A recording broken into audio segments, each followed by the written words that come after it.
Hey everyone, welcome into Iowa Plains View. We just got done signing the paperwork on a $500,000 loan, and we spent $300,000 already buying our grandparents' farm. Now, the farm came included with everything, all equipment, machinery, few animals, but we're doing a little different series here. So I've decided we're going to start in the year 1990 and work our way forward from there. So this is coming out of the farm crisis of the 80s. So I've got the interest loan set at almost 8%, which is what the interest rate was for 1990 in Iowa. And we're going to try and keep this as realistic as possible as far as farm prices and costs and everything else. So that 8% interest rate on this loan is not cheap. We're going to be paying a little over $4,000 a month in mortgage, plus all of our daily costs for all of our buildings. So this is going to be a tough series to make a go of it, but I'm very, very excited. So I'll give you a quick tour of the farmstead here, and then we have some cattle that we need to get fed right away. And all of our fields are in absolutely terrible condition due to the lack of maintenance because Grandpa was having a hard time making it through the farm crisis. So we're on the tail end of it, and we're going to make a go of it. But we have a lot of work to do and not a whole lot of time to get stuff done. But it's January, so there's not a whole lot we can do, but I can give you a nice farm tour. So behind me, obviously, you can see our house. We have a nice little carport. We have a farm kiosk over here, and that's where we will be selling fruits and vegetables that we're growing in our garden. Now, to make this as realistic as possible, the garden will only produce between the months of May and October. The rest of the year, the garden won't be producing anything because it is an outdoor garden. It is not a greenhouse. Now, right across the road here, this is our field. As you can see, it's looking pretty ratty. So it's got weeds growing, needs lime, it needs fertilizer, but that's okay. And over here, see the big red barn? That is our cow barn. That's where all of our cattle are. We'll see that in a bit when it's time to feed our cattle here. But if we follow this path down around, see we got a nice big yard, nice big garden here, and I can't wait to see how much produce we can actually get going from this thing, and that'll help supplement some of our income. Now through the gate over here, we can start out looking in the Quonsets here. So there's not a whole lot in here. We've got an old Massey Ferguson 185 sprayer. I'm very happy to have a self-propelled sprayer as opposed to a pull type. Definitely a lot less crop damage when spraying, so I'll take it. We've got the Case IH 950 Cyclo planter here, and that's going to do all of our soybean and corn planting. We've got the International 4600 Vibrishank cultivator, and it is hooked up to our International 4786, and we'll definitely be putting this thing to work this spring here. Definitely have a lot of tillage that needs to get done that hasn't been done the last few years. And if we move over into this shed, you can see this shed is quite empty as well, unfortunately. But we've got our International 1586. This is our planting tractor, kind of do a little bit of everything. We'll do the planting, we'll do the chopping, all that. We have a Brantner tipper. I know this is not necessarily 1990, but it's as close as I can get in Farm Sim at the moment. We have the New Holland 900 chopper, and that's how we're going to chop all of our corn to turn into silage. So that is it in this Quonset. These doors shut. Got a couple of fuel barrels over here. We have the Case 17 shank chisel plow over here, and that is how we will plow our fields before we run the cultivator over them. Got, I guess I almost walked past it, the power washer. We have an old international. We have an old international 355 power washer. That thing is awesome. I wish the wand matched the age, but I'll take it. We have a Massey Ferguson diesel lawnmower. Absolutely love that thing. Can't wait to use it. So we have a Longhorn livestock trailer. That's how we'll transport all animals when we're selling and buying. We got our silage pit over here. We have our 1066 hooked up to the Gale feed wagon. We have our 856 with the front loader on it. Now, Grandpa was kind enough to have a few bales laying around for us to at least feed some cattle here. We have our cattleman bale trailer. Use that to pick up bales when out of the field. Now, I'm not really sure what this bin is for, but we'll figure out a use for it, whether it stays put or we move it. Not sure, but as of right now, it is empty. We have an 8-row case header, corn head. We have a 20-foot case bean header. We have our International 1590 mower, our Sitrex rake here. Got a little bit of cattle mineral down there. And if we go into this shed, we've got our International 1480 combine. That's going to be our moneymaker for the next few years. It's not anything big, but it'll work. We've got a case 5100 seeder here that we'll definitely be putting to use at some point. Got the old Ford semi truck hooked up to the mower, 28-foot mower grain trailer. We got the K-brand tedder. Now, as far as the tedding goes, that's even to this day, that's not something that happens here in Southwest Iowa. There's a handful of guys that run them, but it's very rare to actually see. But with running 1 day months in farm sim, you have to run a tedder. So we're just going to pretend that that's completely normal for the 90s. But back to it here, we got a New Holland 648 baler, and that's what we will be using to bale up all of our hay, all of our straw. Now, to keep this as realistic as possible, we will be baling up our corn stalks, but that's it. We're not going to be baling up straw off of anything else. Now you can see this fence over here. This is a part of a horse pasture. Now, unfortunately, my grandparents weren't able to keep any of the horses or any of the goats, but the infrastructure is already here. So we've got this little goat barn here, and I do plan on getting goats here relatively quickly. They're not very expensive animals, and they're relatively cheap to feed.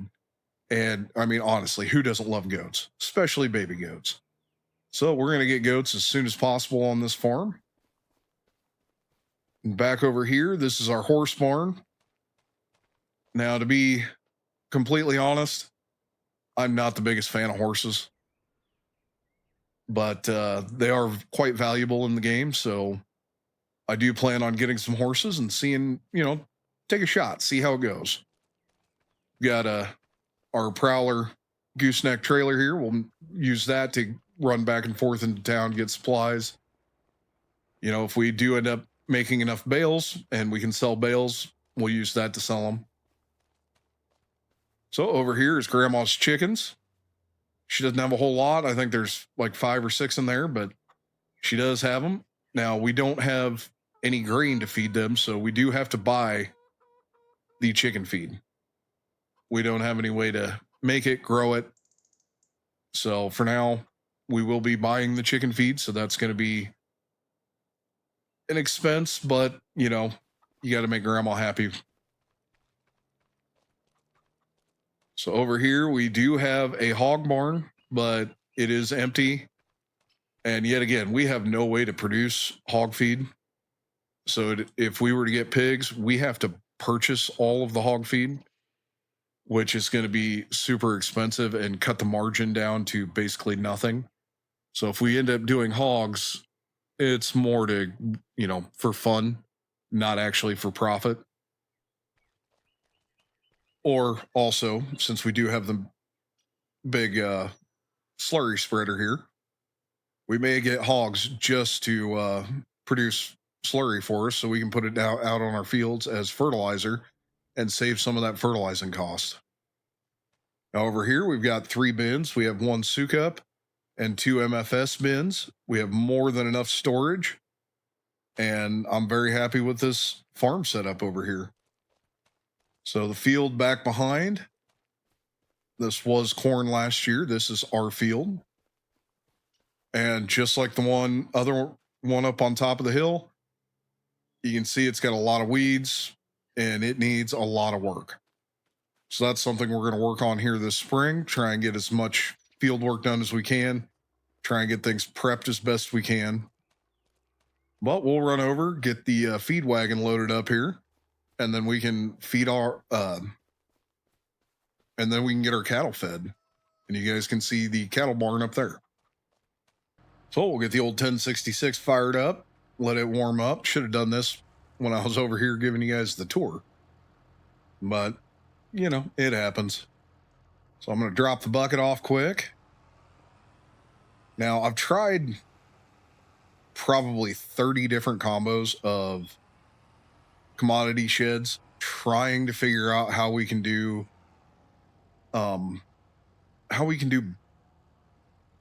loose hay instead of just throwing a bale in. But unfortunately, I can't seem to figure out how to make it work. That's one thing. If I would love if somebody could come up with a real feed ration. Like we have this central ethanol, what is it, central grain and ethanol mod or something like that. And it has the corn byproduct and soybean byproducts, both of which are used in cattle feed and pig feed. I don't understand why we can't have a more realistic feeding system. The TMR is okay. I mean, because of the way this works, we're going to be doing a 50-50 split here with hay and silage, and I'm going to throw a little bit of mineral in just to try and make it kind of realistic. But nobody throws straw. That's not a thing. I've never seen it. I've seen about everything. Literally watched a cattle lot throw boxes of cereal into their cattle feed. Like they'll feed them literally anything, but straw is not one of them.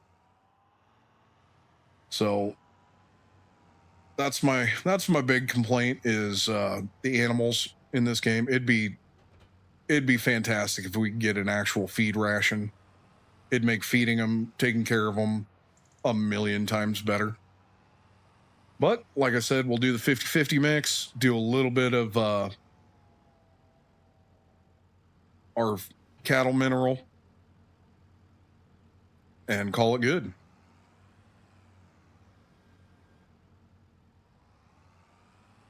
But I think it would be way better if we could, have a tub grinder in the game that actually grinds hay, because that's, definitely the majority of cattle guys that I know, that's how they do it.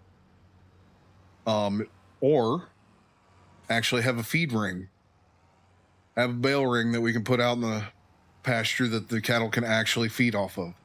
That would be fantastic as well. All right, well, I did not get any of the mineral in, but that's all right. This still qualifies as TMR, so it's the full quality feed, and that's all that really counts. So we'll head up here and show you guys the cattle barn here.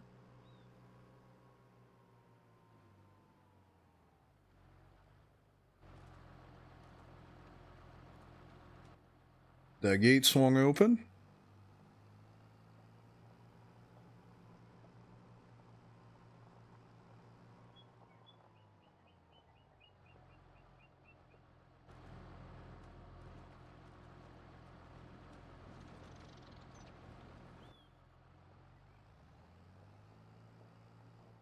And the trigger's a little weird for the feed in this barn.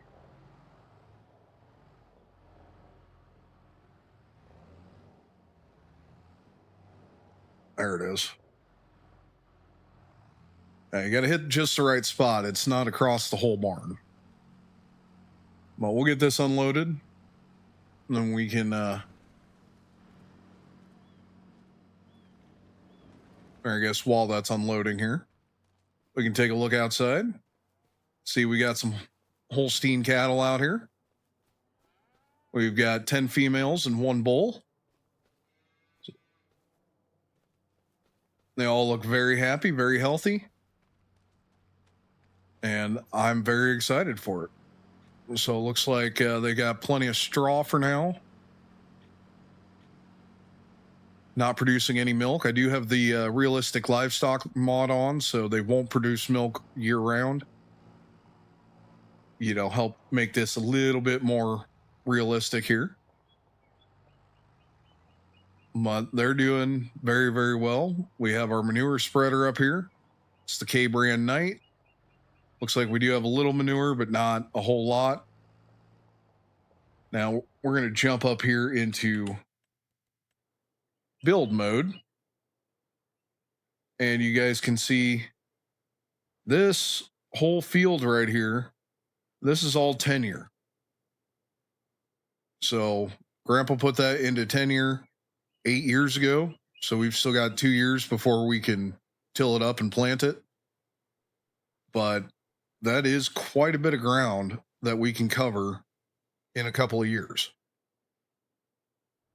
And just on the other side of the fence there, this field here, that is our alfalfa field. It's a nice big field where we can get lots of alfalfa bales off of it. So with no more animals than we currently have, we should be able to sell some of our alfalfa bales for a couple of years anyway. But it definitely gives us enough that we can grow into it and not have to worry about purchasing more land, which is absolutely fantastic. All right, so that is it for feeding our animals. I'm going to jump in the pickup, run down to the co-op, and talk to them about getting a fertilizer spreader and some lime so we can start liming these fields. We ran down to the local co-op, picked up this fertilizer cart, and we're going to spread some lime. Now, this is a little different than how it's, traditionally been done around here. But for FS25's sake, we'll go ahead and use the cart to spread lime, even though that is definitely not something that I've ever seen happen. Never seen anybody use a fertilizer cart to spread lime before, but hey, why not? So we're going to go ahead, spread lime. I picked up a bunch of lime. I picked up a couple pallets of fertilizer as well. Prepaid for our anhydrous that we'll be using this spring to fertilize our corn ground, and also picked up a little bit of herbicide. I don't know if it's enough, but I picked some up anyway. And since we're doing this, old school 90s theme, now there was the beginning of GPS, but definitely not in a tractor like this. None of the equipment I have would have ever had auto steer or GPS or anything like that in it. So we're not running GPS or auto steer. We're doing this all by hand, and I'm going to try not to hire any workers as long as I can. Try and do all of this ourselves. But we'll get this lime spread out here on this field, and then we'll move down into our big field. And that's where I have the pickup parked with all the pallets of lime. And hopefully I bought enough, because I honestly don't know how much I need. Just kind of winging it, like always.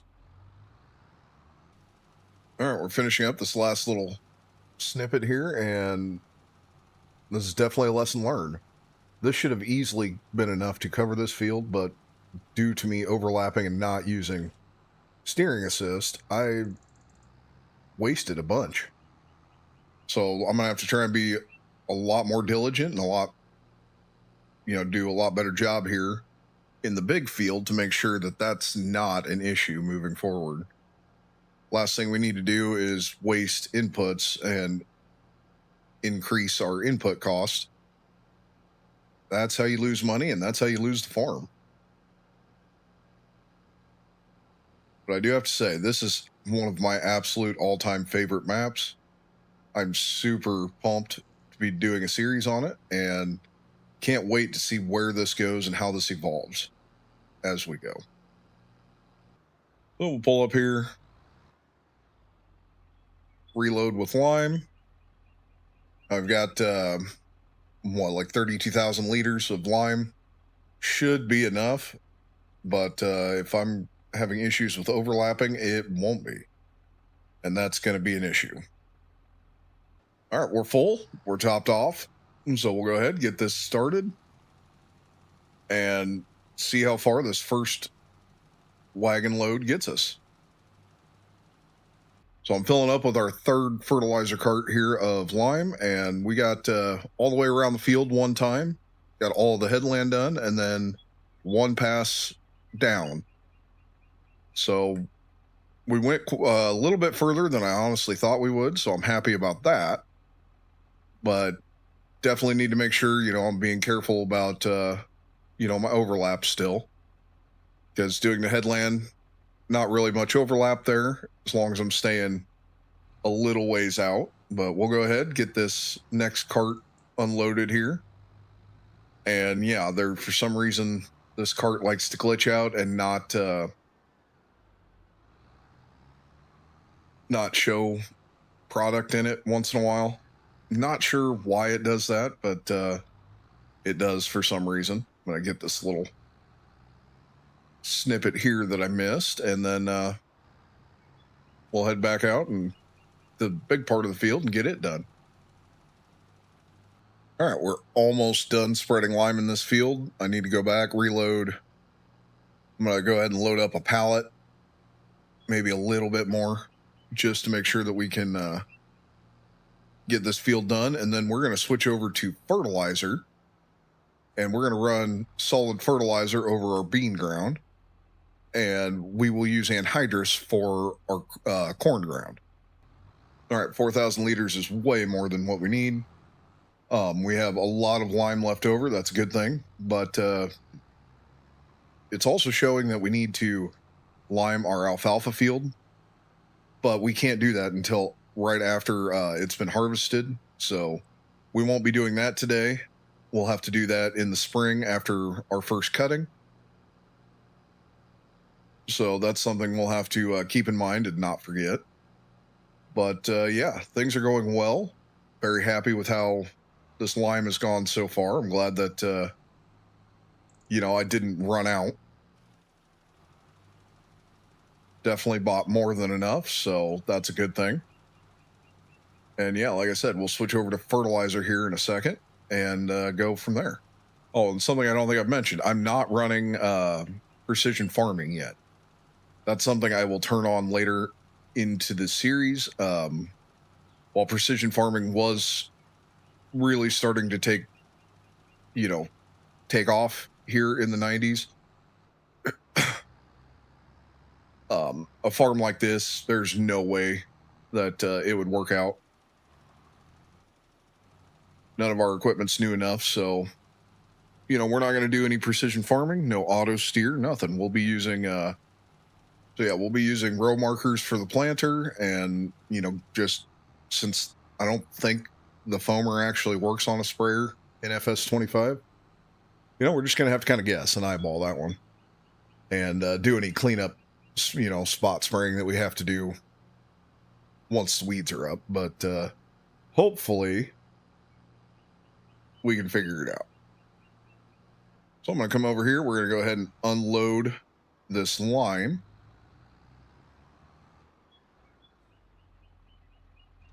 And we can go pick up our fertilizer and get it loaded, and we can get fertilizer spread across our bean ground quick. And then we need to move into some tillage. Now, typically in January, you're not going to see much, tillage going on, but it is 40 degrees, and that means the ground is the ground isn't frozen. And also, we have some bad weather coming in March. So we're just going to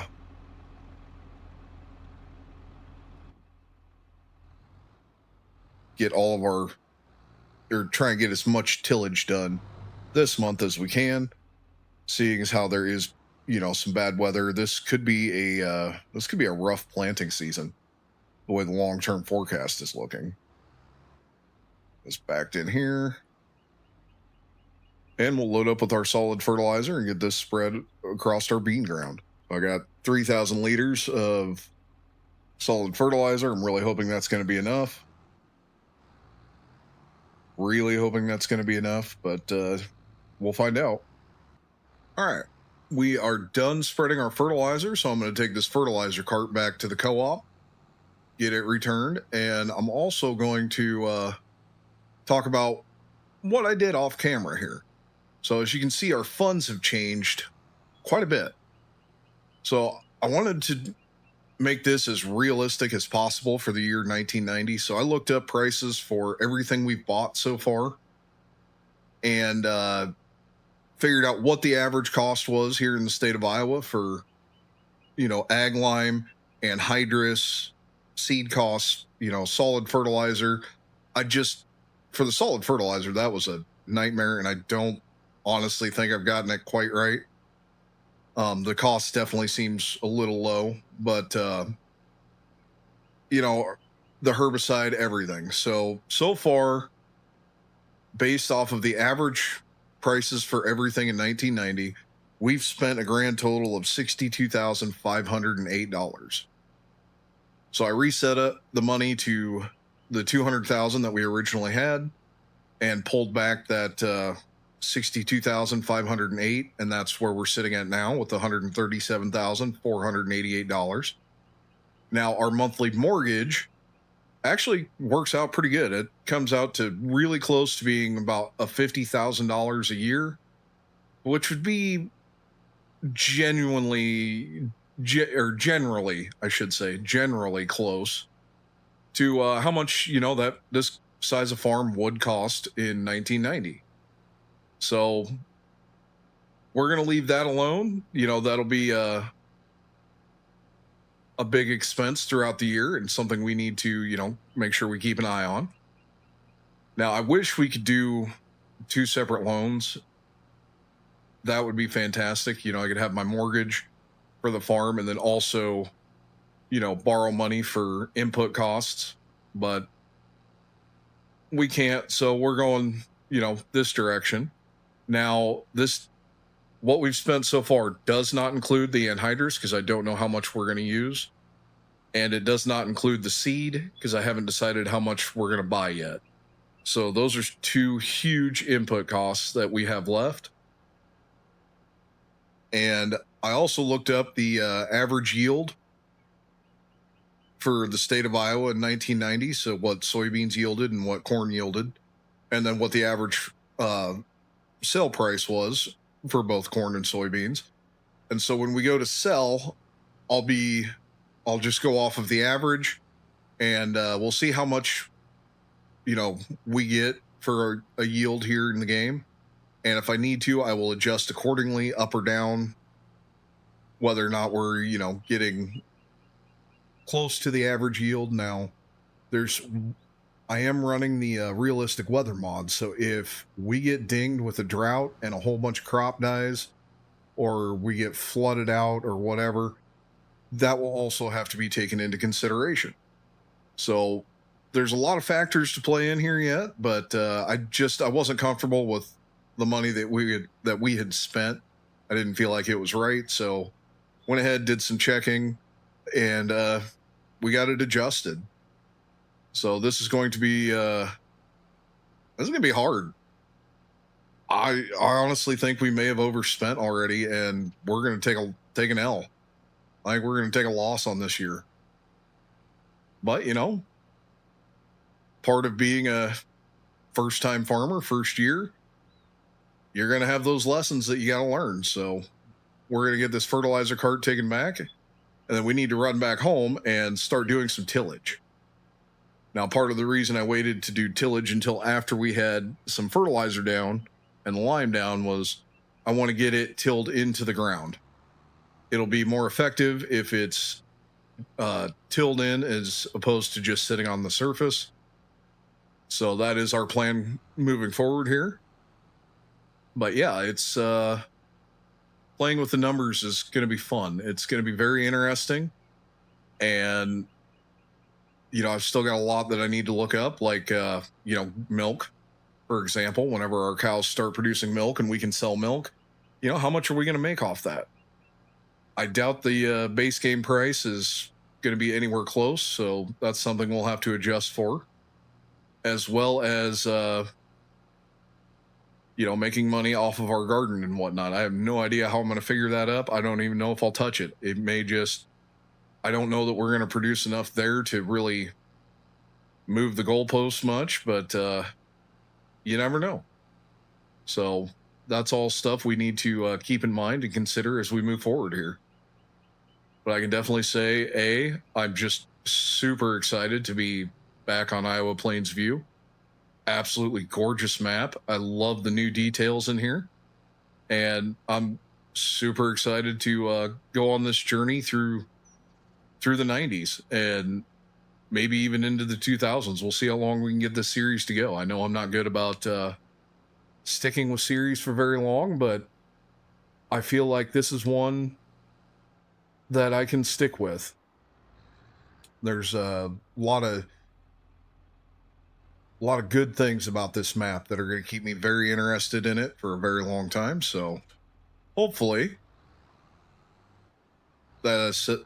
hopefully the same can be said for you guys watching this series. But we'll head back to the home place here, get that chisel plow hooked up, and get out in the field. We're up here in what's going to be our cornfield next year, and we're going to get this all chisel plowed up. And then here in a couple of months before we plant, we'll go ahead and cultivate. We'll also need to put anhydrous on this field yet. And once we're done getting this field chisel plowed, we're also going to go down into what's going to be our bean field this year, down, across the road into the home place there, and get that all chisel plowed up, because these fields are in desperate need of some deep tillage. And of course, it helps A, with weeds, B, with a little bit of aeration. And no-till is not really a thing yet. There's a few places trying it out, but it is definitely not commonplace yet. So we'll be doing a lot of tillage here the first few years until we, learn better in the 2000s. Now, when I do a lot of the time when I do my tillage, I typically do my end rows first. However, with this field, A, I won't need to do end rows. I can just go back and forth.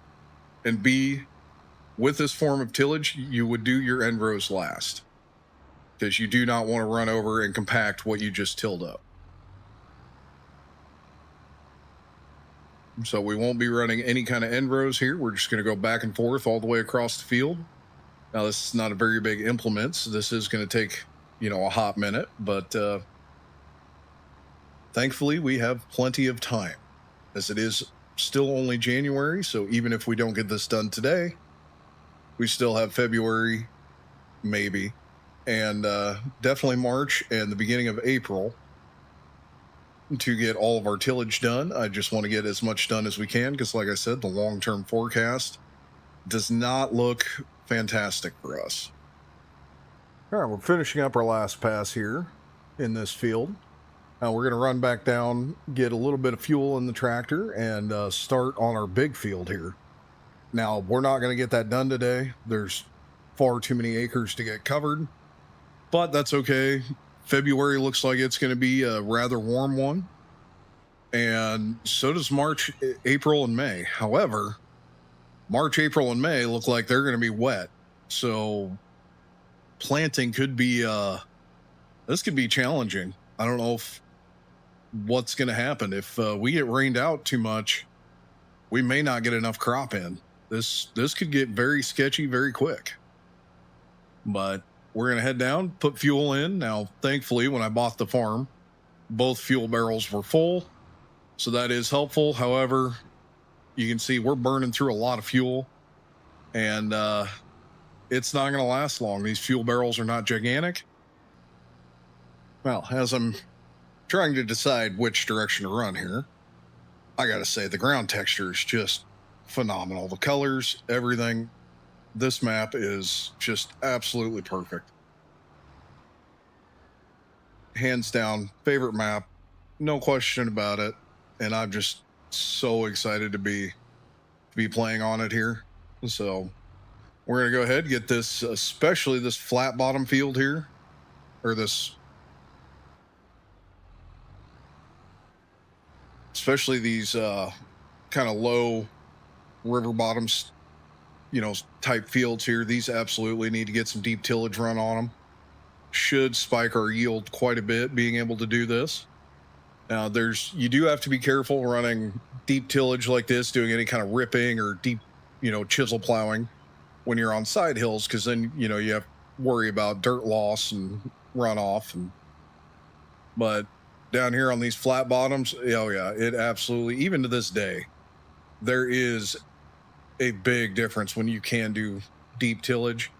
Now I know they'll tell you that, oh, it doesn't work. It compacts the dirt underneath and blah, blah, blah. But I'll tell you what, I've seen it firsthand.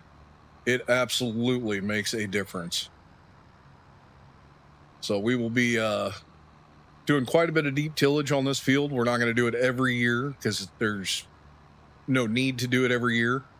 But it's definitely something we're going to do every 2, maybe 3 years. Give this thing a good deep till again, and then go back over it with cultivator and smooth it out, make it just an absolutely perfect seed bed for our seeds to grow and germinate and boost our yields. Now, I don't think we'll get this field done today, but we're going to go for a while, go till dark, and see how far we end up. Well, it's 5 o'clock. I went ahead and pulled the tractor and chisel plow into the shop here so we can get some maintenance done and have it prepped and ready for the month of February.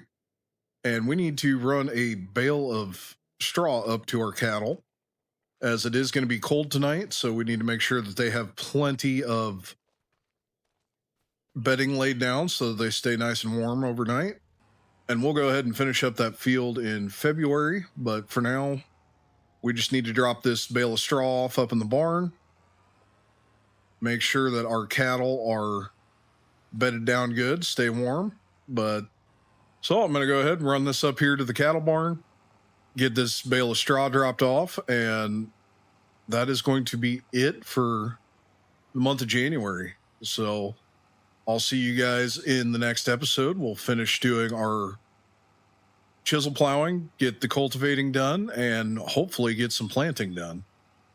But I'll see you guys in the next episode. If you like what you're seeing, please make sure you like, subscribe, and hit that notification bell so you never miss an episode. Hey everyone, welcome into March in our 1990s challenge series here. We've got the big 4786 out, pulling our cultivator. We're going to get both of our fields all cultivated up this month. And I'm also going to go ahead and put our anhydrous down on this field, get this all prepped and ready for planting next month.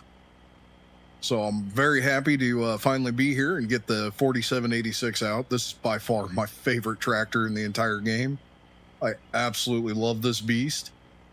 So we're going to, find uses and reasons to use it. And yeah, I'm very, very happy with this. So we're going to go ahead and get both of these fields cultivated. This is going to take the majority of the day. And like I said, we'll also put the anhydrous on. So we'll have to get the 1586 out again at some point and run down to the co-op and pick up the toolbar and anhydrous tanks so we can get that put down. So we've got a very busy month ahead of us. Now there is rain scheduled very late in the day. So hopefully we can get everything done before that rain hits. But if not, we can finish up a little bit of tillage if we need to next month. And hopefully the rain holds off well in April, because that's the month we want to get our corn and soybeans planted. So hopefully everything works out in our favor. but I'm not sure because it does show rain for April and May, both. All right, well, they moved the rain up in the forecast, so I went ahead and brought the 1586 down here to the co-op, and we picked up our anhydrous toolbar and an anhydrous tank. Now, I have no idea how far this will go, so we're going to start out with one. If I need to pick up another, that's fine. I can come down and pick up another tank, but for now, we're just going to start out with one and see how far it gets us. Be nice if this is all we need. We're not doing a whole lot of anhydrous this year because our cornfield is not very big. But next year will be, due to crop rotation, our big field will be corn again, and we'll go through quite a bit more anhydrous next year. But we'll get headed home. I want to get this anhydrous done before the rain. If we don't get that cultivating done, it's not the end of the world by any means. It can be done next month. But we definitely want to get this anhydrous in. Whoa.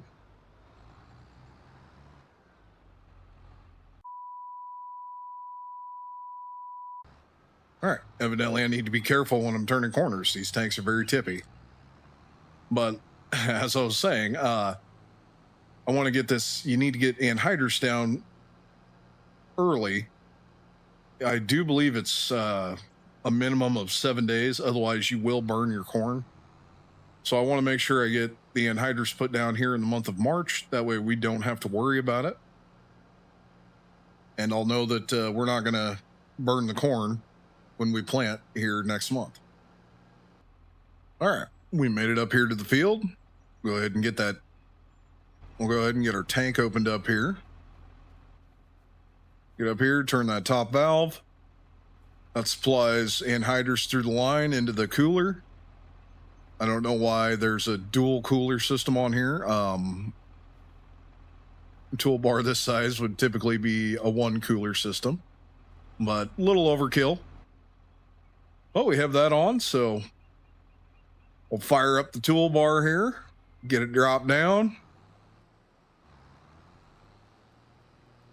and we'll start putting anhydrous on this field. Get this done before that rain hits later today.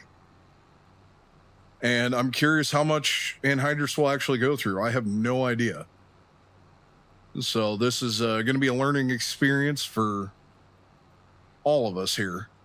But we'll go ahead and figure out how much anhydrous we go through to get this field done.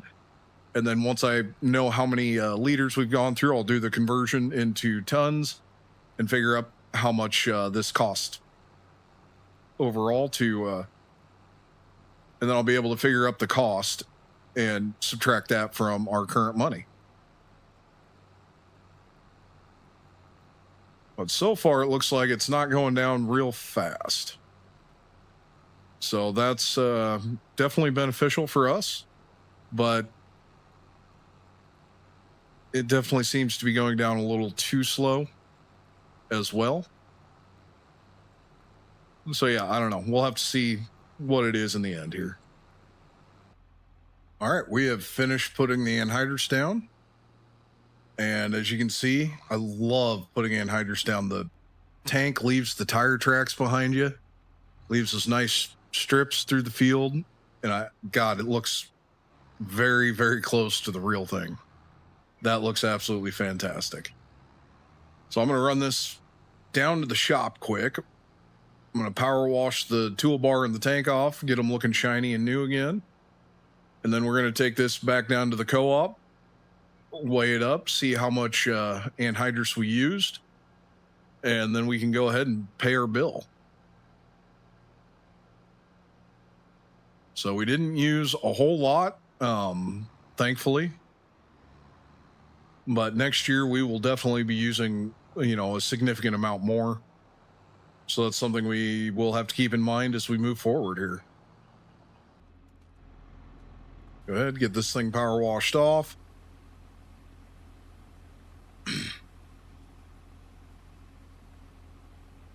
Definitely not something that has to be done, but the co-op will most certainly appreciate that somebody is taking good care of their equipment, and hopefully maybe it'll get us a few, discounts and deals on other equipment rental as we move forward and build our relationship with the co-op and the agronomist here. All right, that all looks good. So we're going to go ahead and get turned around out of here and then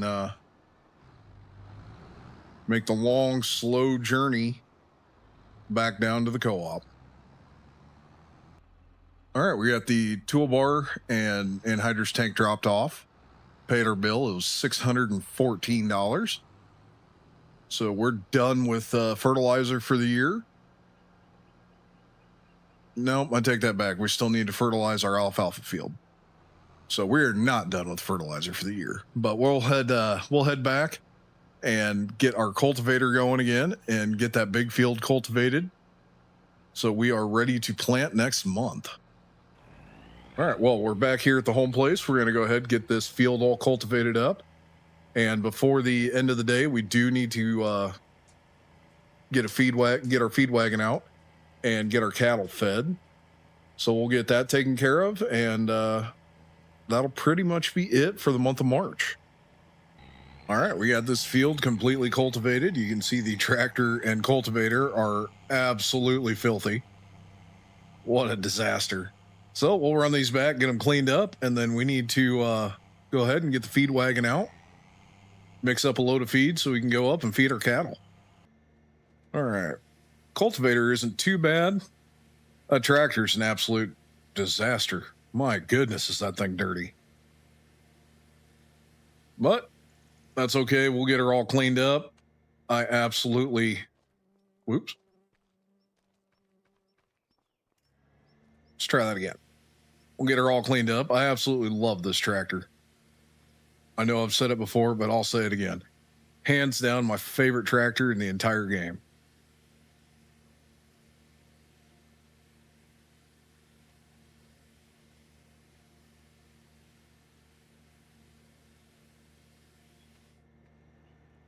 All right, we can get that put away.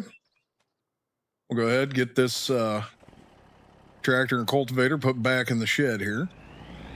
Then we'll grab the feed wagon and start feeding cattle. All right, we got our feed wagon fully loaded here with some TMR. We'll run up to the cow barn, get this dumped off, and that'll be enough for our cattle for this month. Now, only having the 11 head, they obviously don't go through a whole lot of feed, but that's okay because we're starting to run low on silage very quickly. I don't think Grandpa left us quite enough. So that could be a problem. So not the biggest problem in the world because we do have plenty of hay. So if we need to, we can just feed our cattle the hay. But man, I'd really, really like it if we could feed them the full TMR, get them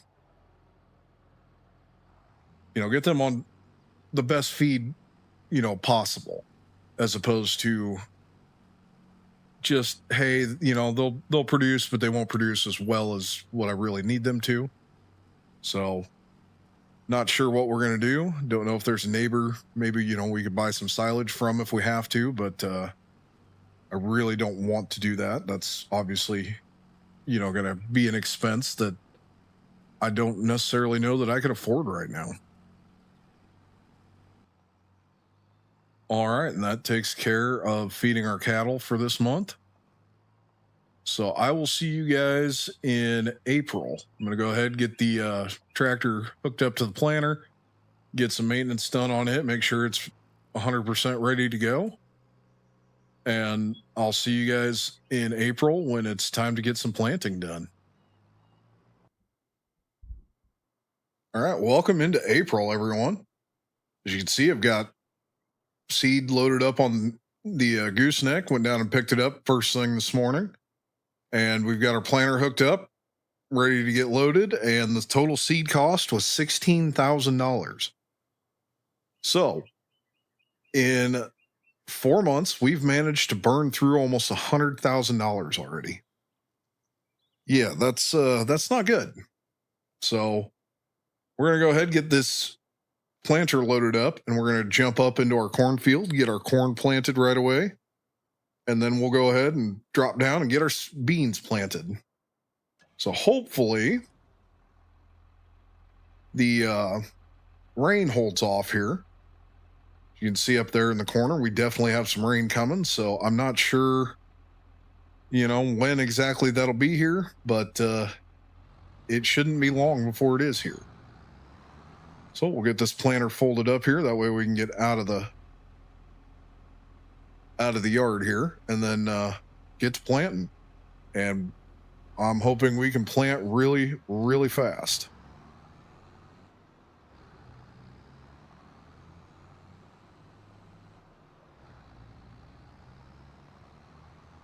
But as I come around here, I really want you guys to pay attention to the main farmyard here. This place in the spring is absolutely gorgeous. I have to say, Celebuki he absolutely outdid himself with this one.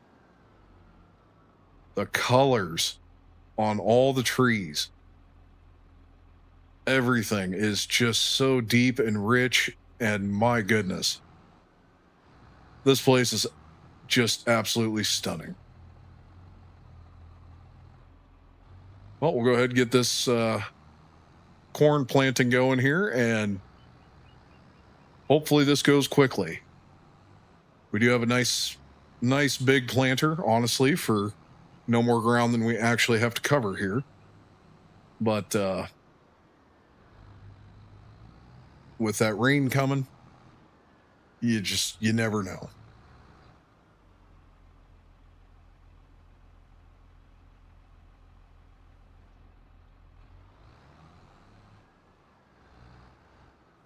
All right, so we'll get this fired up. We're going to drop down,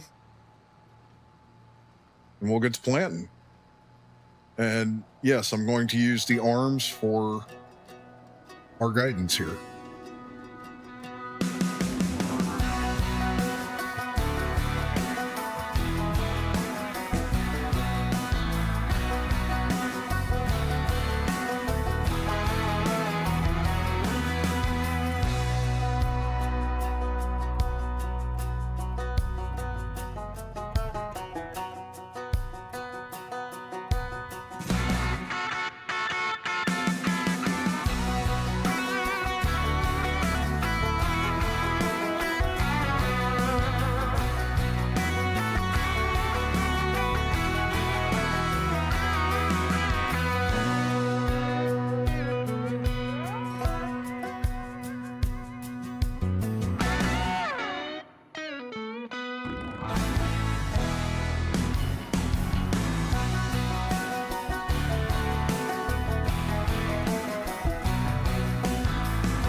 All right, and this field is done. So we'll go ahead and get folded up here and head into our soybean field. and get that planted as soon as possible. All right, we're down here in the soybean field. We'll get this planter fired up, drop down, get our arm out, and just like the cornfield, we'll zip through this, and hopefully I can keep the rows a little straighter this time. Did not do a great job of that in the cornfield. But this is going to take a hot minute here, so I'll catch up to you guys when we have the soybeans all planted, or we run out of seed, whichever one comes first. All right, well, we have the majority of this field planted. I got a little touch-up I need to do down on one end row that for some reason missed, but one full planter did both of these fields. I can't believe it. I honestly thought we would run short with soybeans using so much more seed, but hey, it worked out. I'm very, very happy with that. That means next year we'll use even less seed, as this will be the cornfield and the small field will be the beans. Now, for some reason,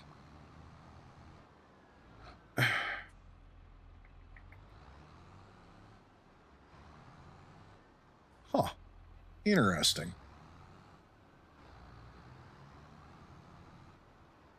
There's spots down here that won't plant.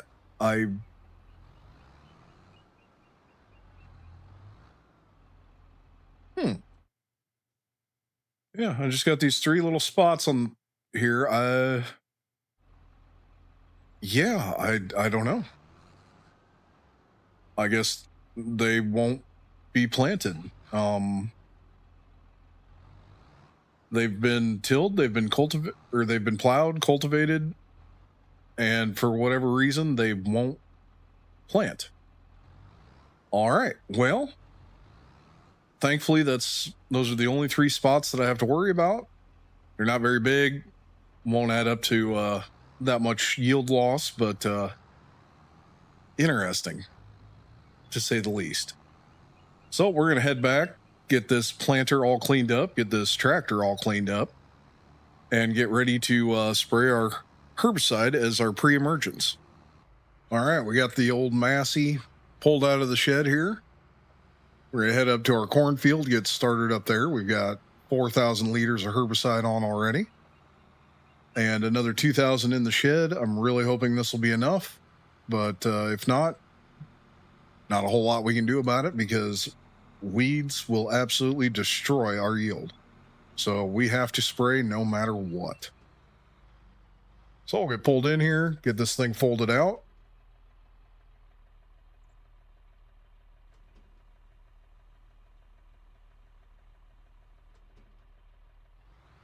And we can get to spraying here. I'm hoping I don't have too hard of a time figuring out where I have or haven't been. Oh, this is going to be a nightmare. Oh, the ground is not changing color like I expected. So, yeah, this could be fun. But we'll go ahead and get both of these fields sprayed off. Make sure that we don't have any weeds coming up. And that'll be it for our spring field work and planting. Super excited about this. I can't wait to see what kind of yield we get here. And I hope if I get over all the way, there we go.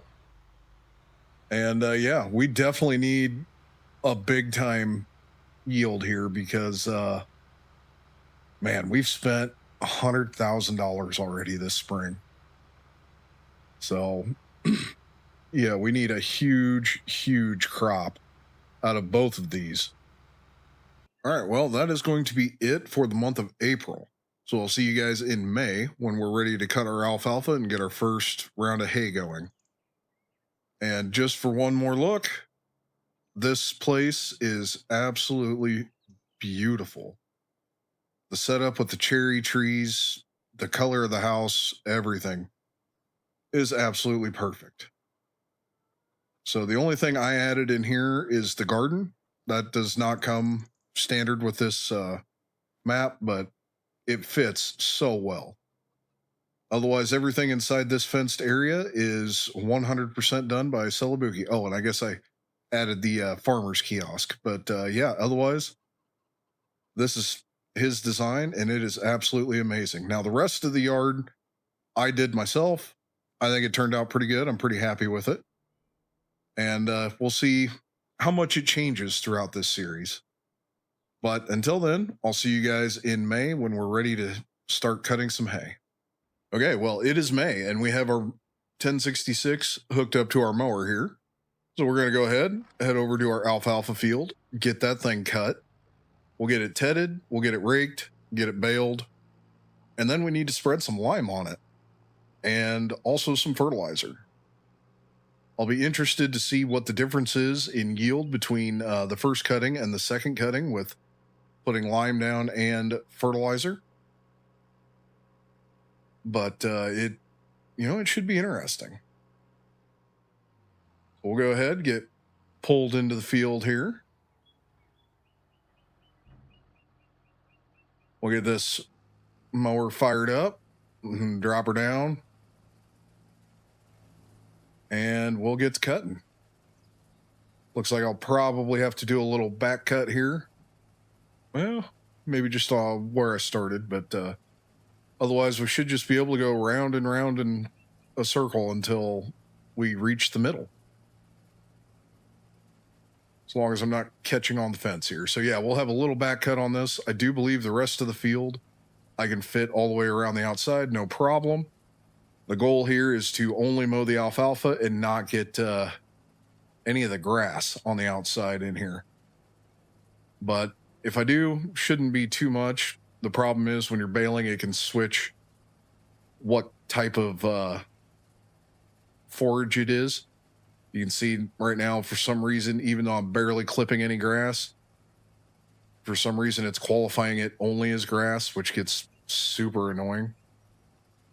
So we'll be real careful here on the outside, make sure we don't end up with a random grass bale. Well, this is going to take a hot minute here.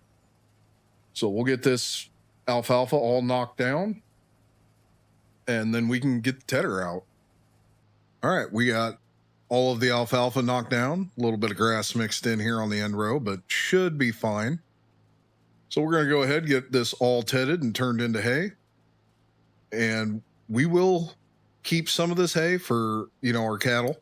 However, we're definitely going to sell some of this. We're going to end up making way too much this year for what we'll actually need. So, yeah, we're just going to go ahead and sell it and make a little bit of profit off of it. Now I'll do it just like I will with the corn and soybeans and check, prices for back in 1990 and see how much a bale was going for. I can't believe it would be, much more than a few bucks, $5, $6 maybe tops per bale. So not going to make a huge profit off of it, but that's all right. Every little penny helps. And, we're definitely burning through cash like crazy this first year. This might be the shortest challenge I've ever done. So we'll get this hammered out here. Tedding and raking won't take very long, thankfully. So we'll have this whipped out in a jiffy. All right, we're all set up. Everything's good to go with the baler. So we're going to get pulled in here. With this baby fired up, drop it down. And we'll see how many bales we end up pulling off this field. I'm going to guess, I don't know, probably somewhere around 50 would be my guess. We're doing 150 centimeter bales. So should get quite a few. And we're definitely not going to need 50 to get through the year, let alone, a second, possibly even a third cutting. So we're definitely going to have a lot of bales to sell here at the end of the year. But unfortunately, bale prices, I'm assuming, are going to be pretty atrocious. So we'll see what we end up getting here. All right, coming up on the end here, it looks like we're going to have just enough to finish off our 30-second bale. So that came out almost perfect. Going to have a few extra liters left over here. Whopping 97 in the baler, so that's perfect. Now, before our next hay cutting, we will need to pick up some more bale wrap. So that's an expense we got to keep in mind here. But 32 bales, I'm very happy with that. It's quite a bit less than the 50 that I thought I would get, but still leaves us with plenty to sell next spring.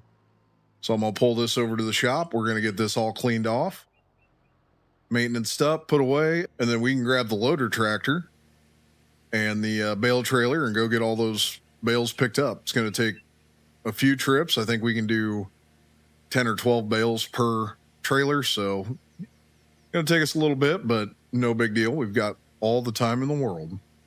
All right, we got the 856 hooked up to our bale trailer here. We'll run over, start loading this thing up. And this trailer does not have auto load, so we will be manually loading all of our bales. Trying to go a little slower in this series, a little more, old school, a little more realistic. So we're doing it this way. It's quite the setup. I can't believe I found this rear bale spear that has the ball on it. I have picked up bales using this exact setup. It's amazing and very, very cool. I'm very happy it's in the game, and we're going to be using this for quite some time. So I absolutely love that this is here. So we'll get this pulled in, drop it down. We can unhook the trailer.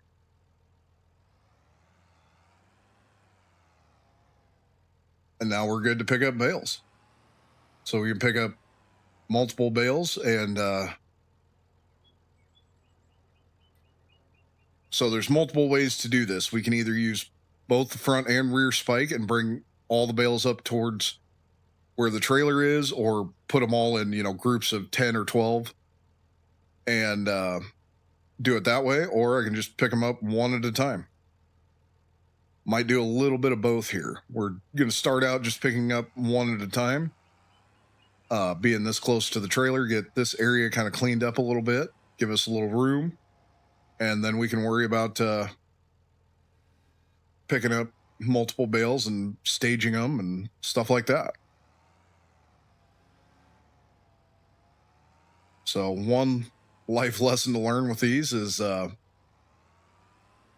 when you stack bales on a trailer like this, you always want to put this bale on first. Now, you don't have this issue in Farming Simulator 25, so it doesn't really matter, but in real life, you want to get that bale put on first. Otherwise, they'll bunch up and you'll rip the netting on it when you go to put it on if you put the front one on first. There's no room to swing side to side. So if you put that one on first, and then we'll get this one picked up.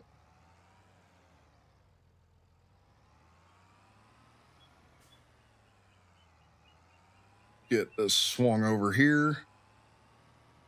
So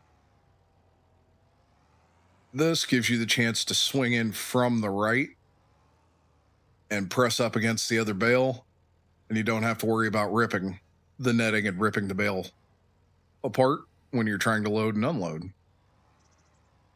Now, this game, nothing's quite exact and, real, so it's not something we have to worry about, but, it is a good habit to have, and, maybe a little useful nugget in there. So we'll get this trailer fully loaded and head back to get it unloaded, and do that probably 3 times. So I'll catch up to you guys when we get this field cleaned off. All right, we're over here in our hay field picking up our last 2 bales. This rear bale spike is definitely coming in handy. Even when I don't hit the center of the bale, it still works, thankfully.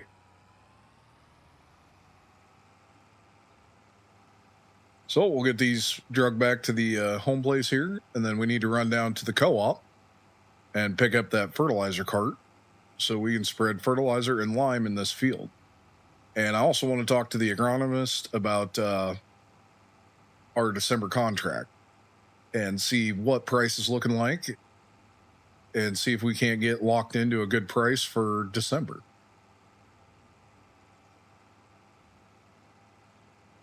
And I guess I should explain. It's very common, at least here in my neck of the woods, for all the farmers to have their December contracts and July contracts. So we're going to go ahead and try and lock in a good price for our December contract. We're going to aim for about half of our crop. And then later on in the year, we'll continue to talk to our salesman and see what price does. And if we end up with a price that we like, we'll lock that in for our July contract. All right, well, we got the cart and I brought it back home here, loaded it up with some lime. We'll go ahead and get this field limed out here. And then we can spread some fertilizer. Try and get maximum yield out of our alfalfa field, just the same way as we're trying to get out of our corn and soybean fields here. So everything's looking pretty good so far. Very happy with the way things are going. So we'll go ahead, get this field limed and fertilized and go from there.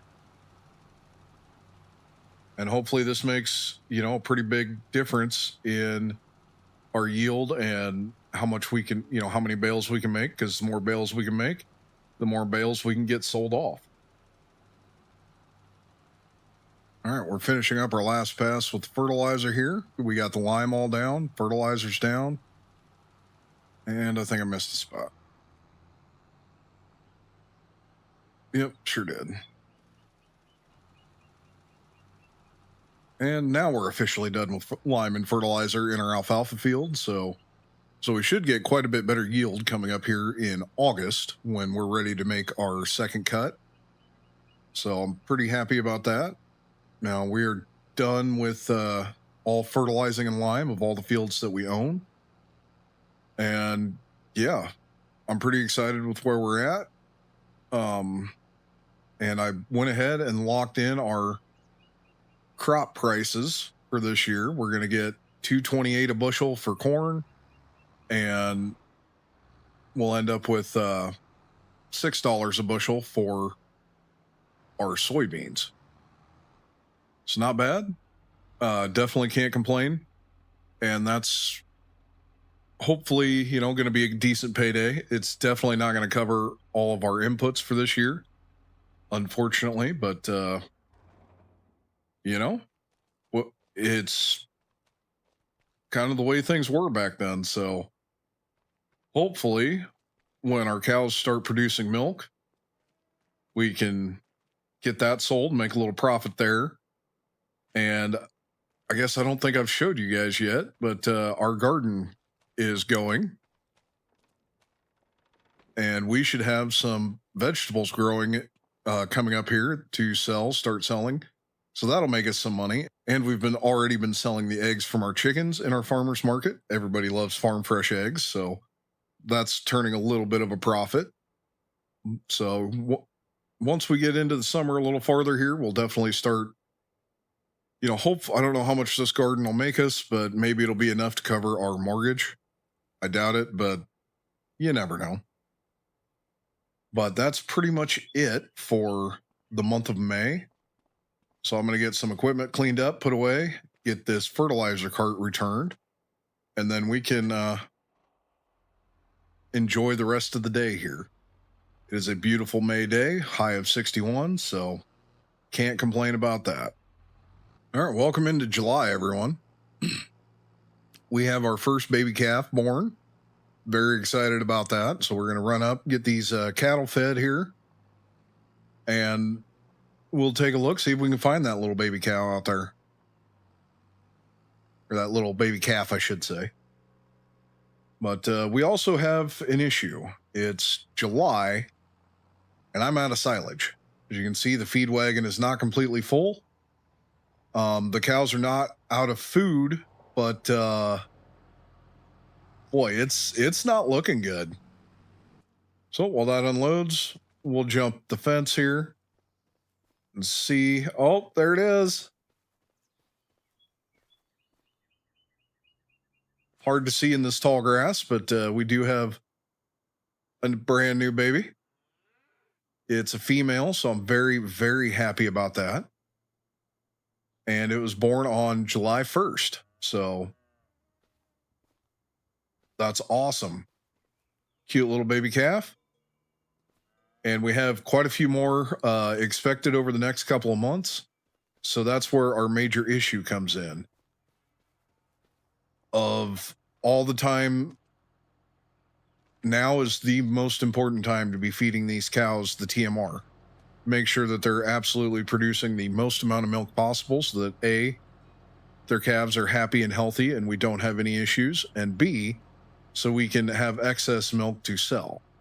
Now, I'm not quite sure what I'm going to do. I might have to purchase some silage from a neighbor and see, just to get us by for the next couple of months. We'll be able to chop in August, and that means we'll have silage in September, so we need to get through 2 months. But that's an issue. That's what, 12,000 liters of silage, give or take. So yeah, that's not going to be cheap. But we'll see where we go from there. I'll try and figure that out. Next month, we will be cutting our alfalfa. I don't know if maybe I want to try and... Yeah, I don't know. I don't really have the equipment to chop the alfalfa.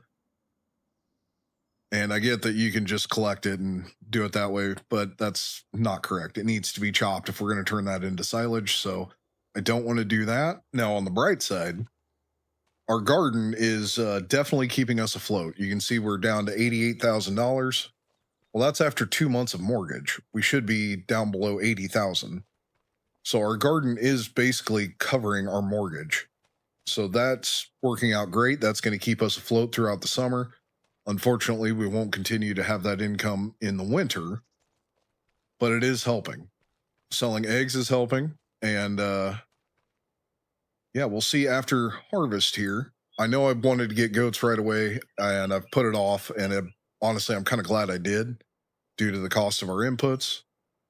But we'll see how harvest goes, see what our harvest income is, and then maybe we can go ahead and get some goats, and they'll produce, goat milk, and we'll have that available as another product to sell off of this farm. Right now, our row crop is not going to be a huge moneymaker. We're just trying to break even on it and have everything else be that little extra boost to our income. But I think we're going to go ahead and call this an episode. So I will see you guys in August when we're ready to mow our alfalfa and also chop our corn. So if you like what you're seeing, please make sure you like, subscribe, and hit that notification bell so you never miss an episode. Hey everyone, welcome back to the 1990s series here on Iowa Plains View. Everything is going very well. We're in the month of August, and we're still in 1990. And things have, like I said, gone very, very well. This is our second cutting of our alfalfa, and we're going to get this tedded. We're going to get it raked, get it baled, and then we need to jump in the 1586 and hook it up to our silage chopper so that we can get our corn chopped and turned into silage for next month. Our cattle have 9,000 liters of feed left. That should be enough to get them through this month, but it's going to be cutting it real close. So we need to make sure we absolutely get our silage done this month. Otherwise, we're not going to be able to feed them TMR next month. And that means they'll take a bit of a hit. We'll still be able to feed them hay if that does happen, but hay does not produce as well as the TMR. And right now is when we need them on the best feed possible because they are having calves. We've got a few more calves coming over the next few months, so that's doing well. All of the cattle are happy and healthy at the moment. So we've got a lot of work to get done here. And as you can see, we're at $88,144. That means our garden is taking care of our monthly mortgage. So that is wonderful. That's definitely, relieving some stress. The problem is in October, that garden will be shut off because you're not going to produce anything after the month of October in the state of Iowa in an open air garden. So we will lose that income stream. But right now, our cattle are producing milk, so we will have milk to be sold. I have not yet looked up what that price is going to be, as we are doing pricing from the year 1990. And as we move on, we'll do into, the year 1991, 1992, and so on. We will adjust for those prices. Now, I did have the realistic weather mod running, but I was trying to water our field with the sprayer, and it was all kinds of messed up. Crashed the game multiple times, so I just went ahead, shut the realistic weather mod off. So we're back to the base game field conditions. So we'll see. It'll change the yield a bit, but I don't think it'll be a drastic change by any means. And I'm gonna, and I already planned on going off of the yearly average for yield and what the average crop price was for the year 1990. Anyway, so there might be a small adjustment there, but I don't think it's going to be drastic by any means. So that's all of the housekeeping things I think I had. So we'll go ahead, finish this tedding here, get it raked, get the baling done, and then get in the chopper as soon as possible. So we need to make sure that no matter what, that we get the silage chopped this episode. All right, we're finishing up the last little pass here, getting this field tedded. Now, one nice thing is this tedder flies through the field, so it doesn't take very long to get this done. And I'm very, very thankful for that.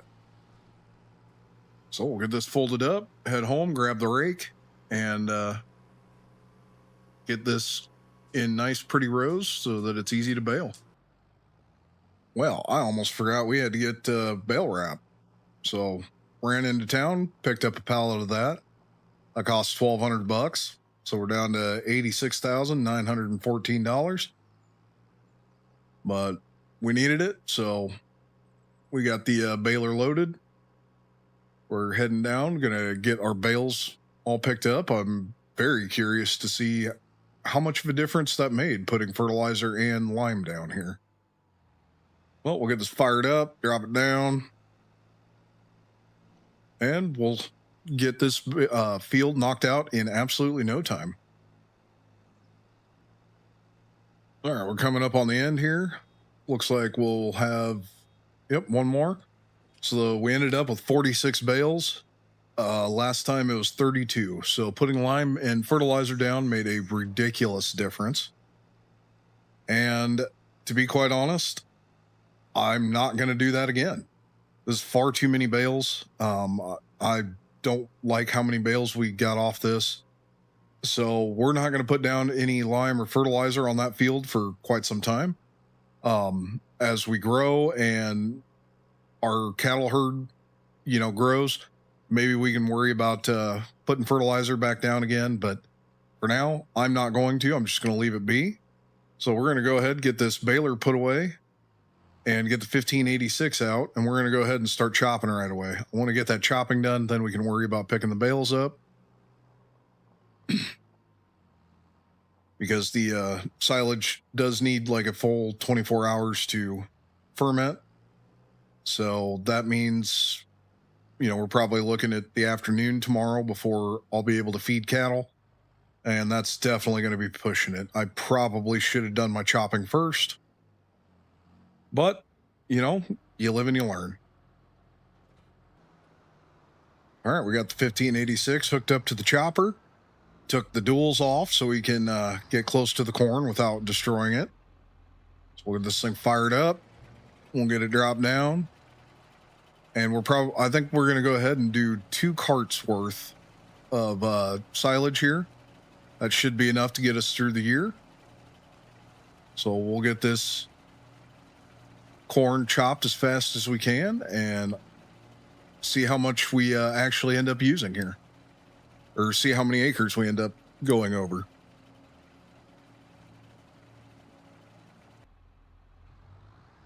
All right, we got our first cart mostly full here. I don't believe the 1066 is going to pull this. So unfortunately, we are going to have to unhook the 1586 and use this to pull the cart down and get it dumped into our silage pit. But, that's okay. It's not the end of the world. We didn't quite make it one full pass around the outside of the field before we filled this cart up. And I do believe 2 carts should be more than enough to get us through this next year. We only had I don't know, 16,000 liters for all of last year. And that got us through. So 2 carts, will be 38,000. That should be enough. That should not be an issue here. We'll go ahead and get this dumped, and then once we're done chopping, we'll get the 4-wheel drive out. That way we can get this packed and covered. All right, so that is cart number 1. Oh yeah, look at that horsepower. Pulled it right up the hill. I didn't know if it'd do it or not. Kind of figured I'd end up having to try and back it out of there, but you know what? Driving straight up the hill works too. All right, we'll get this fired back up here. Dive back into the corn and get another wagon load of silage here. Or chaff, I guess I should say. Help if I'd stop running over the end row here.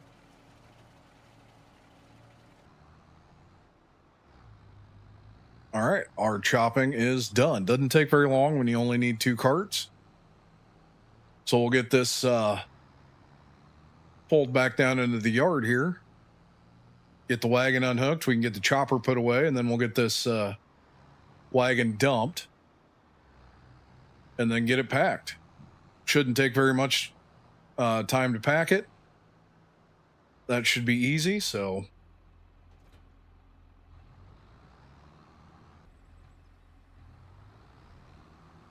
And up and over the hill we go again.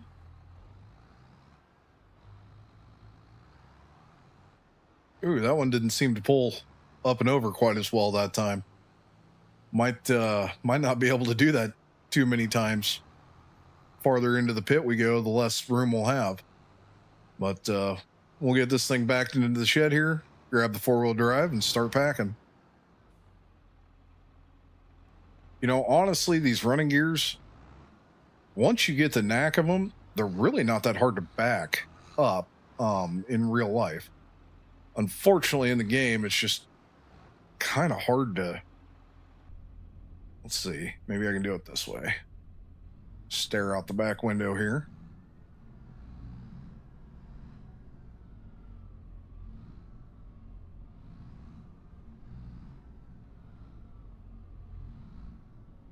Like a glove. That will absolutely work. So we can get that parked, and we can go ahead and get this pit packed here.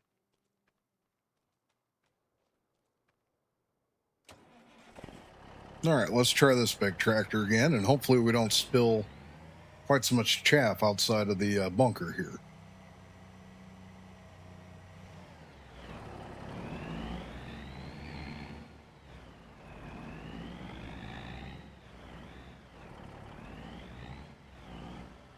So definitely a couple of things I learned. One, don't dump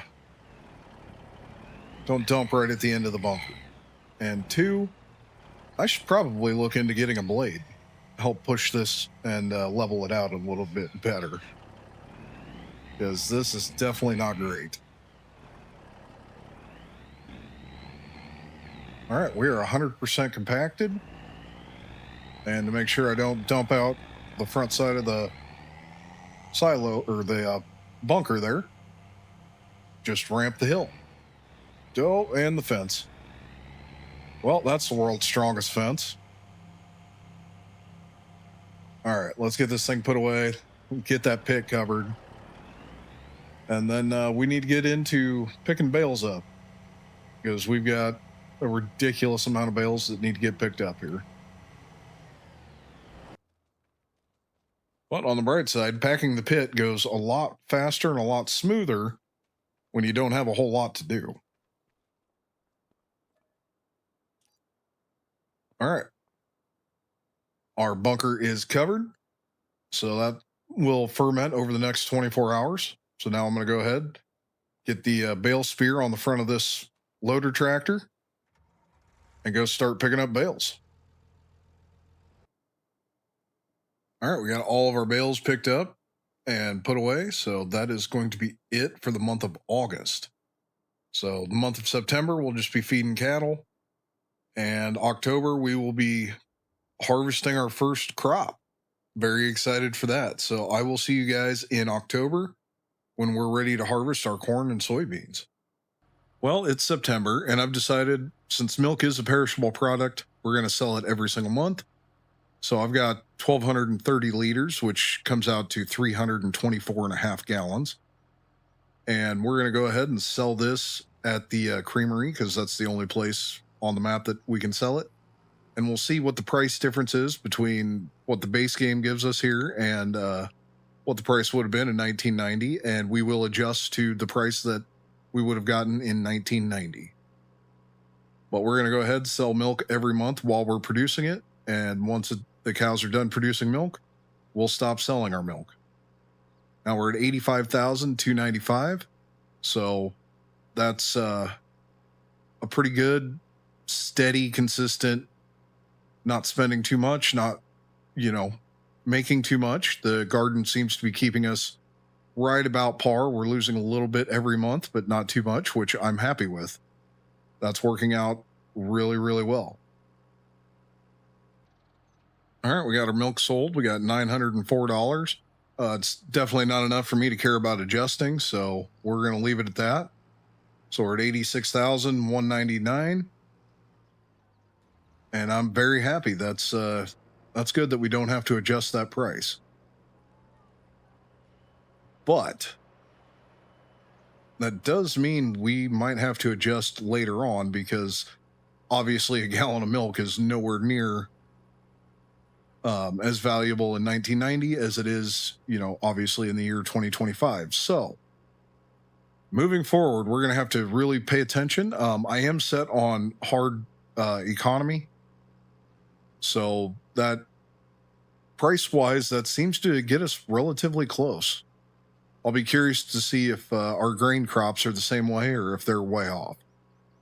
But as far as the milk goes, and honestly, as far as the garden products go, you get a little bit more than you would have in 1990, but it's not an extreme difference by any means. It's close enough you can justify it by saying that, you just are selling a superior product. But we'll head back and I'll see you guys in October. All right, and welcome into October, everyone. It's an exciting month. We're ready to harvest both our corn and soybeans. But first, I'm going to take this load of milk in. We've got 1,205 liters, so just a little bit less than yesterday. We'll make sure that the price is also very close. Make sure we don't make a exorbitant amount more. Now you can see I've already sold our eggs and all of our garden products for this month. And we did lose about, close to $2,000. So, that's good. We're not making too much money to make this, challenge way too easy. Well, we'll take this into the creamery, get this sold, and then it is time to harvest. All right, we made $881. So that's right in line with, basically what we made last month. So that is perfect. So now we can run this home. We do need to feed our cattle quick. I almost forgot about that. We do need to get them fed. So we'll feed them and then we'll be ready for harvest. Got to get all the chores done and selling done first, and then we get to do the fun part. Originally, I didn't think this would take very long to combine. Boy, after looking at the size of this header compared to the size of the field, I got a feeling this is going to take a hot minute here. So we're going to go ahead and get started. We will bale up our corn stalks, but we're not going to bale up any of the straw from the beans. But I'm very excited to finally be here, finally start harvesting, and I cannot wait to see how much we actually get off this field. And I tell you what, my God, that looks just terrific. The textures. I know I keep going on and on about this map. It's probably annoying at this point, but my goodness, the textures on this map are just absolutely insane. So we're going to rip the hedgerows off this field. Hopefully I can make it all the way around. I honestly don't even know what the capacity is. It's looking like must be 10,000 liters would be my guess. So yeah, this is a nice big field, nice small combine. This is going to take a while, but I tell you what, I'm here for it. The textures on this map are just absolutely top notch and make this very, very enjoyable. All right, well, we made one pass around the field. We've got 8,100 liters of beans. I'm pretty happy with that. So before we start our second pass, I'm going to go ahead and unload onto the truck here. Now, I've already got our auger set up to the bin, and that would be, I don't know, complaint number 2,000 here, I guess. The augers in this game suck. For the Sukup, the actually nice looking augers are too short. This one is not old enough looking for me for this series, and you can't even have a tractor hooked up to it to, you know, be realistic. So that part's a little infuriating, but you know, I should have thought about that before I put that Sukup grain bin up. That's my fault. Well, we'll go ahead, finish another pass around the headland. We're going to do 2 headland passes here. And then we can start running straight back and forth. All right, we got another 7,700 liters of soybeans here. So now all of our end rows are officially complete. And that is absolutely perfect. So now we can just fly up and down, back and forth on the field and cover as much ground as quickly as possible. All right, the truck is about 60% full. So we'll get another, you know, full combine dump and maybe a little extra. So we'll go ahead, hammer out these long rows, and I'll catch up to you guys when we get that truck full.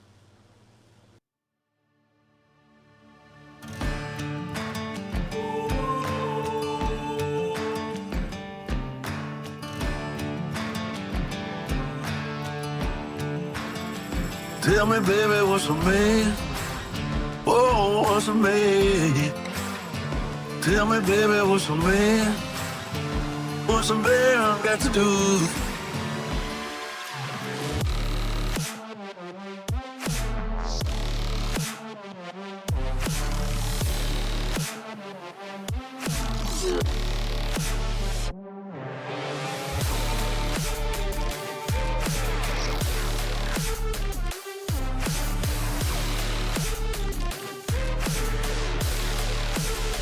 Tell me, baby, what's a man? Oh, what's a man? Tell me, baby, what's a man? What's a man got to do?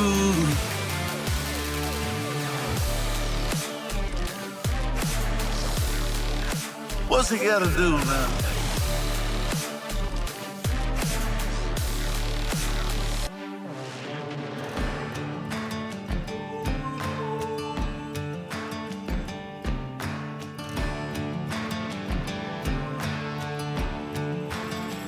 Tell me, baby, what's a man?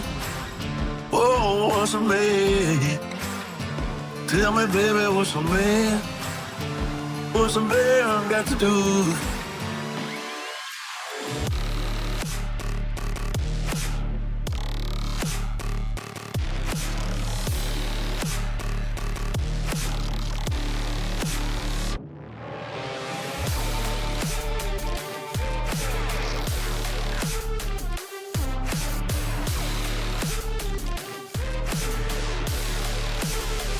Tell me, baby, what's a man? Oh, what's a man? Tell me, baby, what's a man?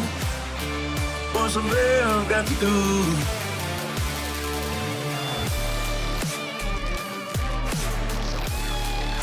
What's he gotta do now?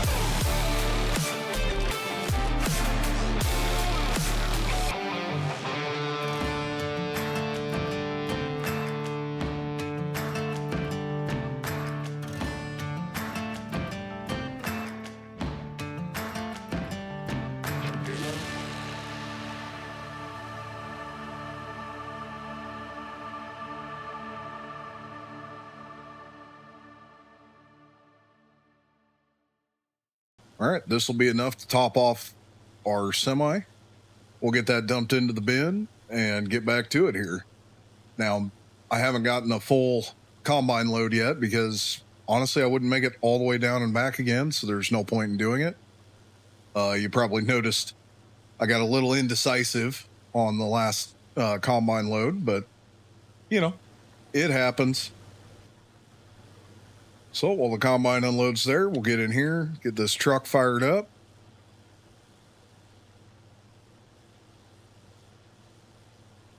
And that thing is level full. So we'll get this pulled over to the auger, get it unloaded, and then we can get pulled back over here and get back to combining. All right, well, hopefully the next one goes a little bit better. I kind of have an idea of where I need to be.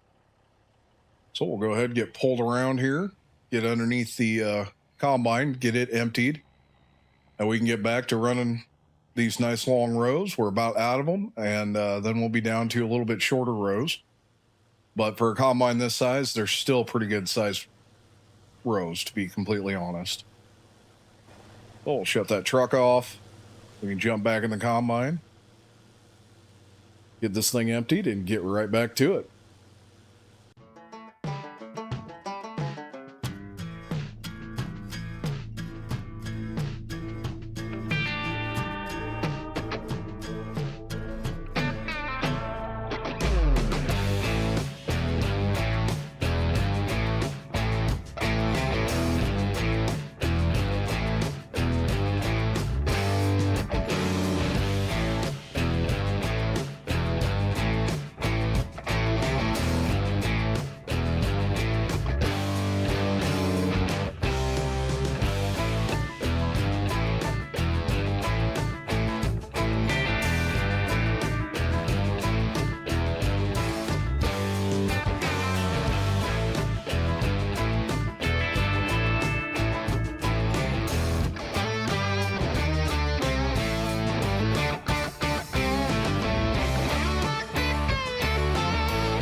right, I'm gonna get this little bit that I missed here cleaned up. We'll get the truck brought over here, get it filled up.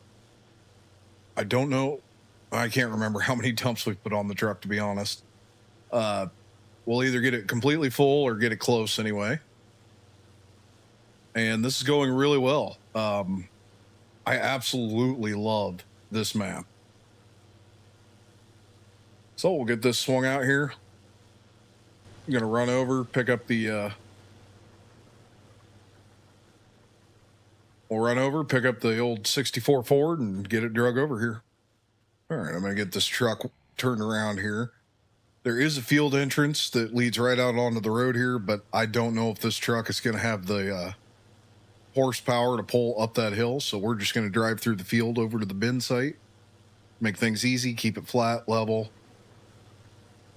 So we'll get this combine emptied here. We won't quite get the truck full, so we'll keep running.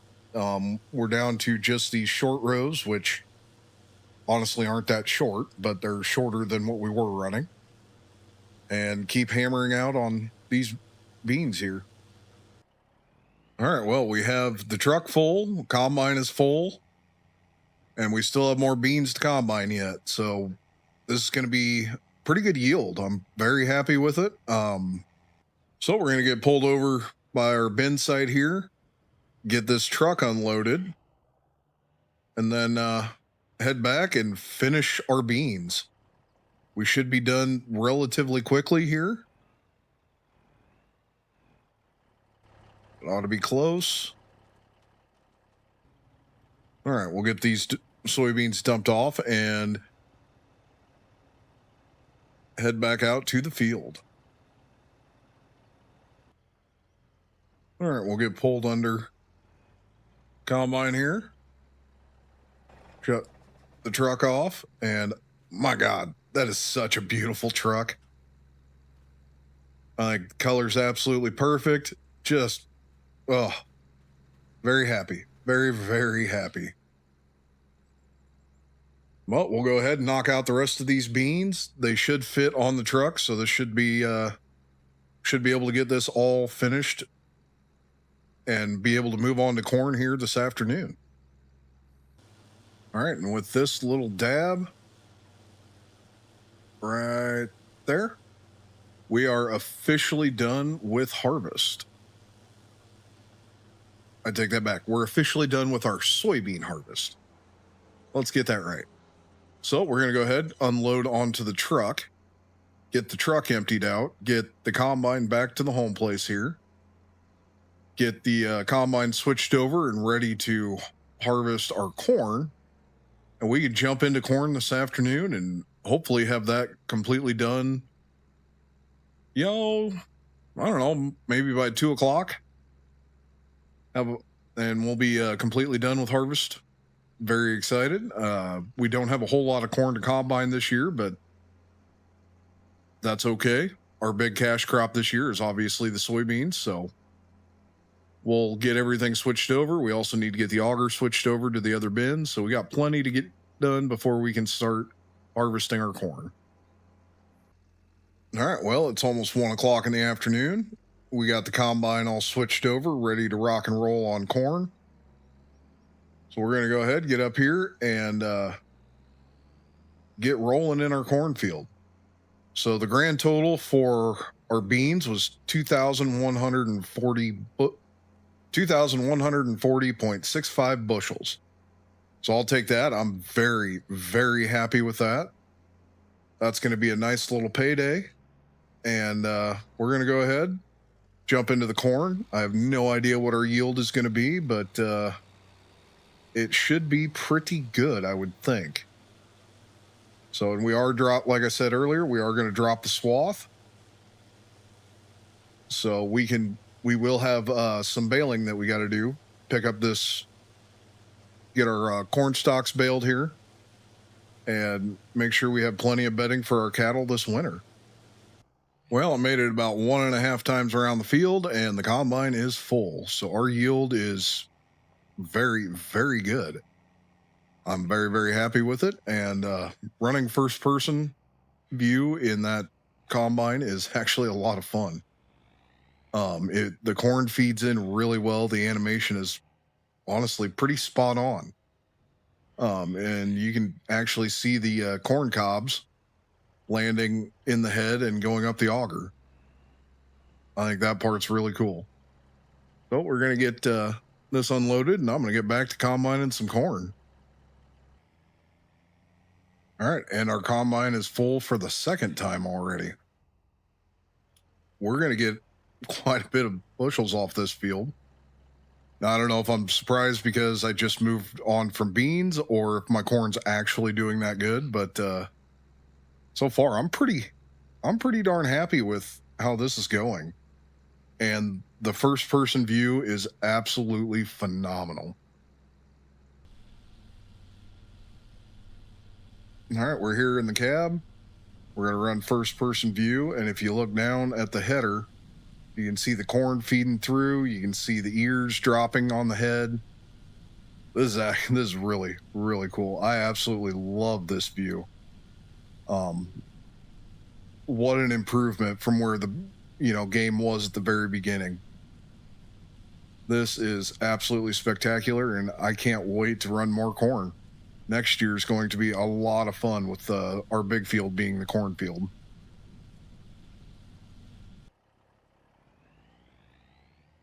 All right, and just like that, we're full again. So this will top off the. This will get the semi topped off here.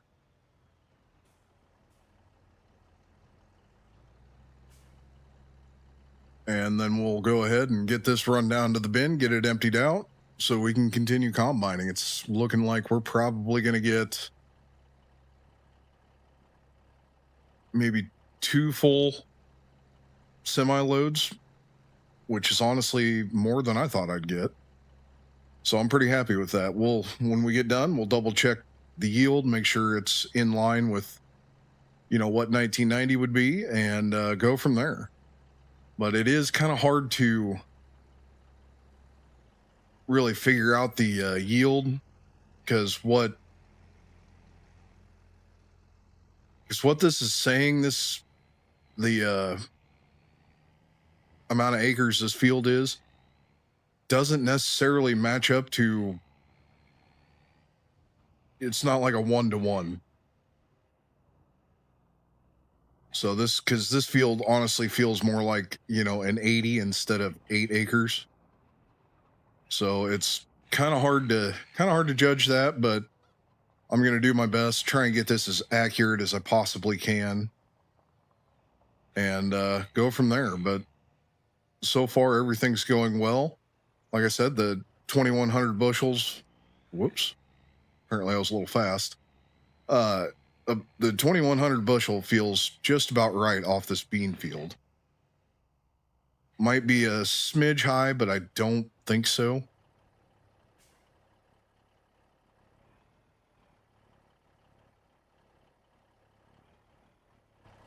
But we'll just have to wait and see, and I'll see what I come up with. All right, and with this, our harvest is done. Now we have 3,351 liters on the combine that won't fit in the truck. So I'm going to go ahead, park the combine over here on the side of the field. That way we can dump the truck, come back, reload. I think it'll be a lot easier to do it up here as opposed to down in the farmyard. Things are a little tight down there, so we'll run over, get the truck, get it unloaded, and then we can finish unloading the combine, and our harvest will be officially wrapped up. All right, well, I got all of the corn unloaded into the bin, got the truck put away. Now I'm going to do some maintenance and cleaning on the combine and the corn head, and that is going to be it for the month of October. Now we ended up with 1,594.5 bushels. And again, for corn, that feels about right for the size of that field. So I don't think we're going to adjust our yield any this year. We're just going to go off of what we got for the yield and what the price would have been in 1990. And that's how much our profit will be. Or honestly, we're not going to take a profit this year. We're definitely taking a huge loss. Yeah, lessons learned. We way overspent this year, so the next 4 or 5 years we need to be very, very careful. But I think we are set up and doing good enough now that we should be fine moving forward. So we're going to go ahead and call this an episode. And if you guys like what you're seeing, please make sure you like, subscribe, and hit that notification bell so you never miss an episode. Welcome into November, everyone. It's November 1990, and we're getting our feed wagon loaded here so we can get our cattle fed. And I was very tired the other night when I finished recording episode 3 and completely forgot we have straw to bale up. We should have done that in October, but, you know, not the end of the world by any means. So we'll go ahead, get this feed wagon full, get our cattle fed, and then we have some milk we need to get sold. And once we get that done, we're going to go ahead and get our baling done that we should have done last month. Now, we also have some fall tillage we need to get done. So we have plenty to do this month to keep us very, very busy here. But we're going to go ahead and start out with feeding the cattle. And then we can go ahead and get to the rest of our month here. Now, I am starting to worry that I did not do enough silage. I may have really messed up and not done near enough silage. Now, I think the cattle do have enough feed to get through this month, but it's going to be close. So I'm starting to get very nervous here. Now, we have had quite a few calves, which is a good thing. We've got a couple more to be born yet. All right, that feed wagon is full. So we'll dump the rest of the silage back in the pit here. And then we can go up and get our cattle fed. All right, we'll get pulled in here. Get these cattle fed. While this is unloading, we'll run around and see if we can't find... Oh, there's a baby calf. So we have one in the barn. We're sitting pretty good on straw. Got quite a bit of milk here that we can get sold off this month.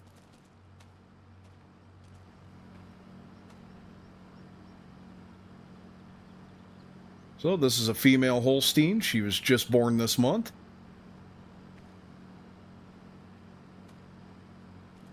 It is absolutely adorable. They did a great job on the animations for the animals in this game. Oh, let's see. Unfortunately, they are really, really hard to see in this tall grass. There's another one. About stepped on him. So that is a bull calf there, 3 months old. So for the bull calves, we will raise them as fat cattle and sell them as fat cattle. So they will get sold off right around the 2-year-old mark. So we will keep all the females to increase our herd size. But all of the bull calves that are born, they will be sold off for profit as meat cattle. So here's another little bull calf. See, he's doing absolutely fantastic. 1 month old. So we'll go ahead, jump the fence, and we can get the feed wagon unhooked here and run the milk trailer into town, get that milk sold. So we're in November. That means no more selling for our garden. It's done for the year.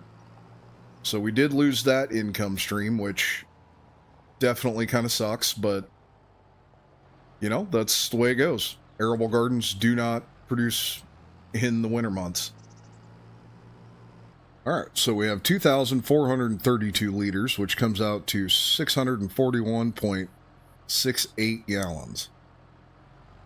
So we'll run this into town, get this sold. Once I see how much we get for the milk, I'll double check, make sure we're not getting too much money for the price. Keep everything correct for the year 1990 here, and then we can move on to baling. Definitely got a lot of straw to bale up, got a lot of fall tillage to do. So no shortage of work this month, that is for sure.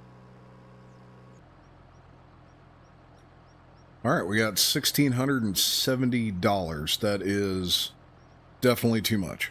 So we will have to adjust that price down. It should be closer to $960.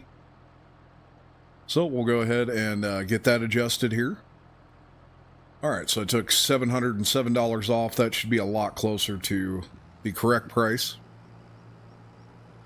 So that's, one of those instances where with the price fluctuation in the base game, we must be hitting into, we're a higher month here for value. So no big deal. Got it adjusted. So we're sitting at $82,215. I'm very, very happy with that. So I think we definitely overspent our first year, but I think I've kind of got it reined in enough now that we can stabilize, and hopefully if we do lose money, it's not, quite so fast. And maybe we can even start turning a profit at some point here. All right, we got the milk trailer backed in a lot straighter this time. So we'll take the feed wagon back down to the home place here, get it unhooked, hook up to the baler, and get all of that straw baled up. I'm not sure how many straw bales we'll end up with, and to be completely honest, I have no idea how many bales we would end up with off that field in reality. So we're just going to kind of take whatever it gives us. This will be one of those instances, how do you figure that up? Because the way it's done around here, you're not dropping a swath out the back of the combine. You're using a mulcher, mulching up the corn stalks, raking it. How good's your mulcher? How good is your rake picking up stalks? There's a whole lot of factors into how much you'd actually get off the field. So that being said, I'm just going to take whatever the game gives us, and that's going to be what we have. Now, we're not going to need a whole lot of those bales for our cattle. They're just not going through a lot of them right now, so we will sell off a bunch, which is, perfectly fine. There's nothing wrong with that. There's definitely a lot of people that bale up stocks just to sell them. They don't actually use them, so we'll go ahead and do that. So we'll have stock bales, and we'll also have our hay bales we're going to sell off this year. We're going to have a ridiculous amount. Definitely won't have that many bales next year because I'm not putting down fertilizer on our alfalfa field again, or at least not for a few years, not until we need it, because it is just too many bales. So we'll get that bale counter reset, and we'll get this field done. This won't take very long at all. Baling's usually pretty fast. So I'll catch up to you guys when we get this done. All right, we're finishing our baling here. We're going to get one more bale. So for a grand total of 24 bales, that's honestly pretty good. Not the overkill amount of bales that I was worried about getting, so I'm very happy about that. So we are finished baling. We'll take this back down, get the baler put away, get it cleaned up, get it maintenanced up, and it'll be put away for the rest of the year. We'll grab the 856, the bale trailer, bale spike, and start loading these bales up and get them drugged back down into the yard here. And then we can start cultivating. I'm not going to do any deep tillage this year. We did deep tillage on both of our fields last year, so we don't need to do that. But we do need to cultivate. So we'll get some cultivating done here. It'd be nice if I could get all of our cultivating done this fall. Not a big deal if I don't. We definitely have plenty of time throughout the winter and the spring if we don't. So no big deal there. So we'll come into the shop here. Get that repaired. Get that repaired. So $112. Can't complain about that at all. That's very good. Baler doesn't need a whole lot of washing, but it does need a little bit. It is a little dirty, and there's no reason to put it away dirty for the winter. We'll get this sprayed off. I'm not going to worry about washing the tractor for now because we're going to continue using it yet. So it's just going to keep getting dirty. But so far, I'm very happy with the way this first year has gone. I'm not happy about how much we overspent this winter or this first year, but other than that, everything else has gone really, really well. So we'll get this backed all the way into the shed here. And then we can start picking up bales.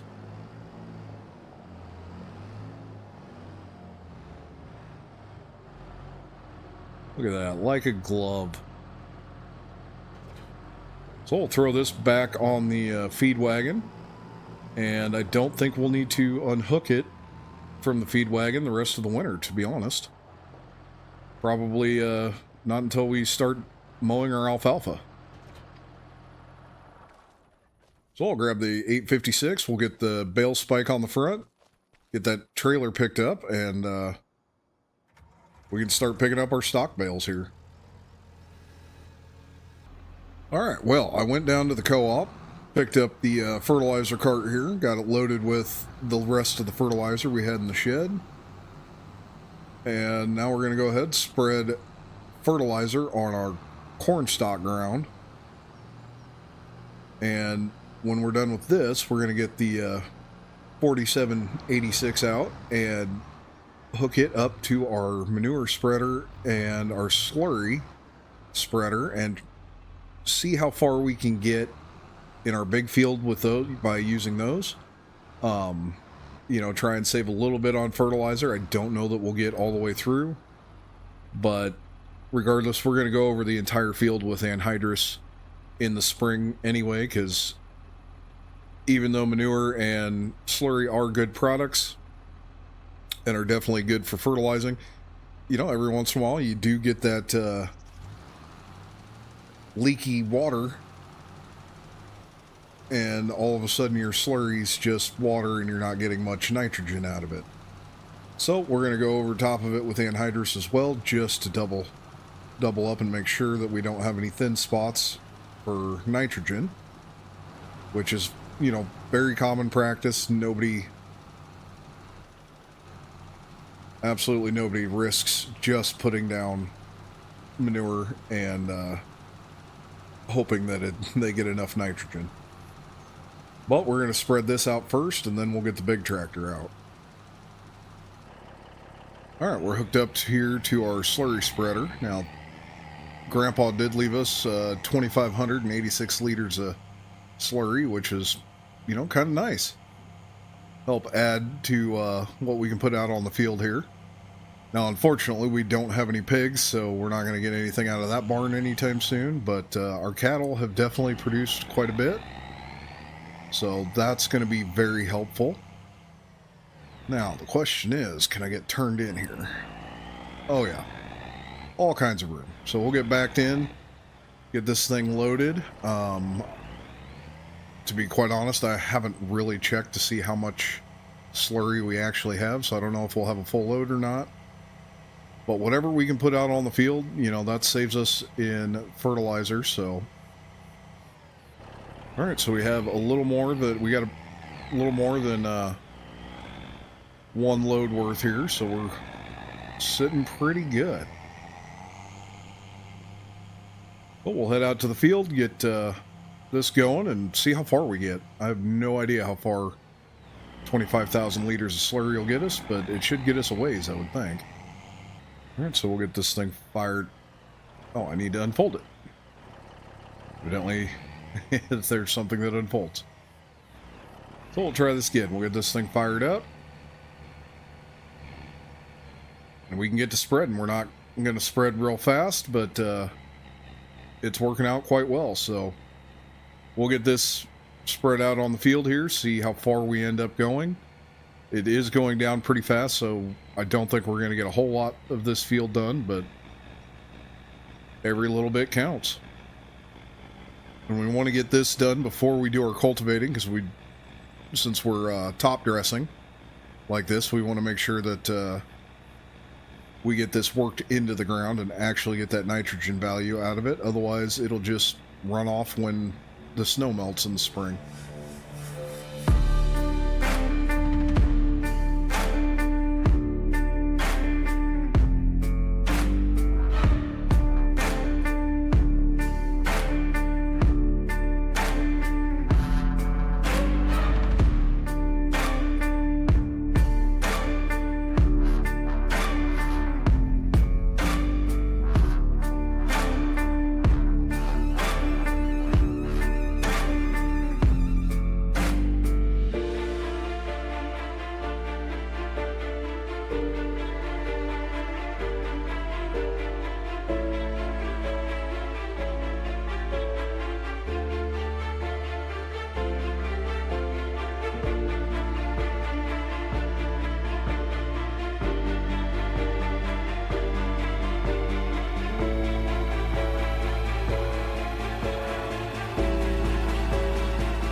about to run out of slurry here on our first full tank. So we'll go ahead and run up, reload this with the rest of the slurry that we have, cover as many acres as we can, and we might actually get this field completely covered between the slurry and the manure. So I'm pretty happy about that, to be completely honest. We're covering more ground than I originally thought we would. All right, we got 11,600 liters here, so we'll go ahead and get this spread out here, and then we can get this slurry tank dropped and hook up to the manure spreader and see how far that manure goes. But it's kind of looking to me like we'll get through this entire field with both, but I'm not 100% sure how far that manure will go. This slurry is most definitely going farther than I thought it would, so I'm very happy with that. All right, and we are out of slurry, so we'll go get this unhooked, hook up to our manure spreader, should be able to finish this field. That's my hope anyway. Now we're going to go over this in the spring with anhydrous, just to be sure that we get everything covered and fully fertilized, and cover up any of the spots that A, we miss, because there's definitely gaps, and B, any of the thin spots where, you know, maybe we didn't get full coverage. But all in all, very happy with how far that went, and that we're definitely looking good for expanding in the future for how much ground this will actually cover. All right, well, we got this thing fully loaded. It's got 15,000 liters of manure on it, so we'll go see how this works. All right, so we'll get this thing going. It only shoots out one side, it looks like, so we'll get this going and see how far we actually make it here.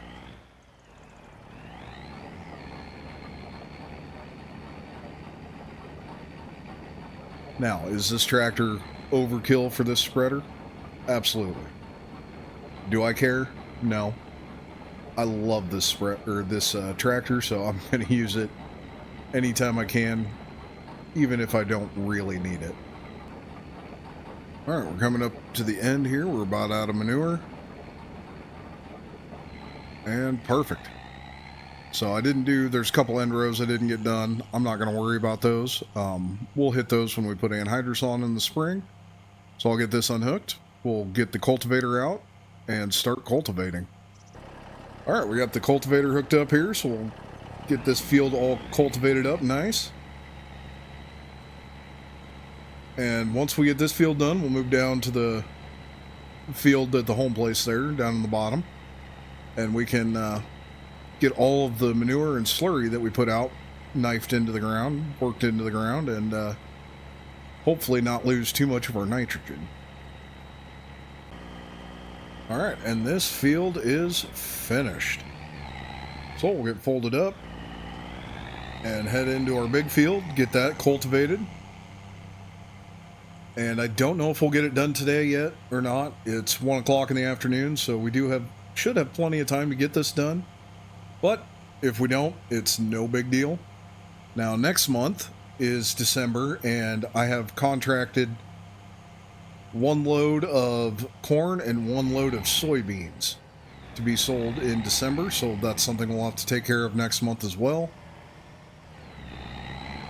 And that'll leave us a load of each left, and I think a little bit more. I'll have to look back at my book and see, how much we actually have. But so far, everything is going absolutely fantastic. So we'll run a few more hours here, see if we can get done before it gets dark. Now in November, it does start getting dark around 4 o'clock, so don't know if we'll get done in the daylight or not, but if not, there's always next month or sometime in the spring. All right, well, it's 2 o'clock, and we're officially done with our cultivating. Got both fields completely cultivated, so actually ended up farther along than I thought I would be. So we'll take this back to the yard, get it cleaned up, get it maintenanced, all greased up, same with the tractor, And that'll probably be it for the month of November. Pretty good day. We got a lot done. So I'm very happy. Now in December, we'll have grain that we need to get sold. And maybe pick up some goats. Haven't decided yet. We'll see, what our profit is here. Or I guess not profit, but we'll see what we get paid here for our 2 loads of grain, and maybe we'll pick up some goats. All right, welcome to December of 1990. It's time to sell off a load of corn. Already got the truck loaded, so we'll go ahead, fire this up. We'll take it down to the co-op and get this load sold. Well, we've got 749 bushels on, and we're selling it at $2.28 a bushel. So that's going to come out to $1,709. So pretty good payday. Not too disappointed in it. I mean, it's definitely not, the $1 million payday like I'm always reaching for in my other series, but I'll take it. For the year 1990, not bad for one load. We still have another load and a partial left for our corn, and we still need to sell a load of beans this month yet. And I'll check on prices while I'm down here, see if what our futures prices are looking like, and see if we want to lock in a price coming up here, sometime this next summer. But for now, we'll just get this hauled down here. We need to get our beans hauled down as well, and we have milk that needs to be sold. So we have quite a bit to get sold here in the month of December. No field work to be done, and some goats to go pick up. And I got to remember to slow way down with this truck. It does not like to take corners fast, so keep that in mind as well. All right, I'm curious to see what the price difference is between the base game and what our 1990 price will be. So we'll take a look at that, and then we'll adjust accordingly.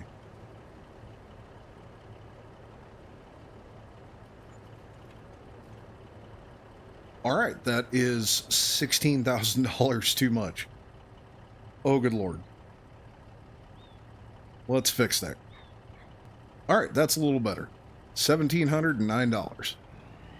So we're at $77,966. We're sitting pretty good. We're still moving in the wrong direction, but that's okay. That's kind of planned. And if you guys remember right, in the first episode, I way overspent on our lime and fertilizer and even seed. So really, we're not sitting that bad. The only input cost we're going to have this year is maintenance and our anhydrous. Otherwise, everything else is already paid. All right, well, while we're filling up with our soybeans here, I also forgot that we need to sell off some of our bales. So we've got hay bales and stock bales that also need to be sold this month. So we're selling a lot more than I honestly had planned on. So that's a very, very good thing. But one thing at a time, we're going to get these beans sold off, then we'll get our milk sold off, and then we can worry about selling off our bales. All right, we're getting pulled in here to the co-op, and yet again, I'll see what the base game gives us and then adjust accordingly.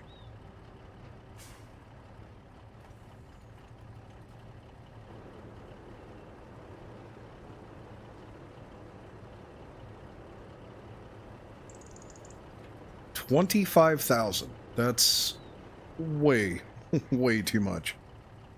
It should be $4,499. So we had 749 bushels at $6 a bushel, comes out to $4,499. So give me a second and we'll get this adjusted correctly. All right, so that is correct. We're at $82,465. Sitting very well.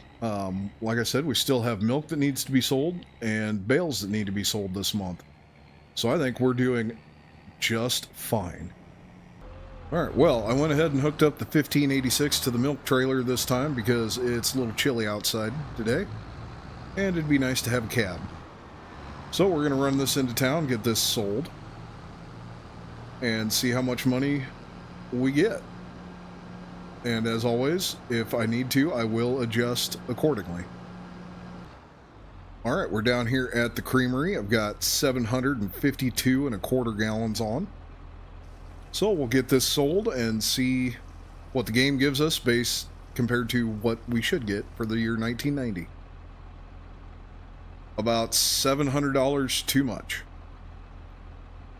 So I'm going to go ahead and take $700 off and we'll be good. All right, so that puts us at $83,811.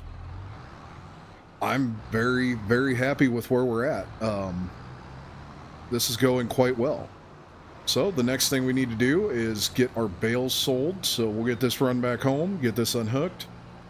We'll grab the 856 and get the bale trailer loaded so we can get some hay bales and stock bales sold here. All right, I got 14 bales loaded up here. Now I looked up hay bales. The average bale weighs between 1,000 and 1,500 pounds. And since we're doing the 150 centimeter bales, I'm going with the 1,500 pounds. So in 1990, the average cost of a quality hay bale was between $100 and $135. So I split the difference. We're going with $117.50. So these 14 bales come out to 10.5 tons. And at $117.50, the total sale price is $1,234. So that is how much we're making off this load of hay. We're going to go get this sold off. And like everything else, we'll see what the base game gives us and then adjust accordingly.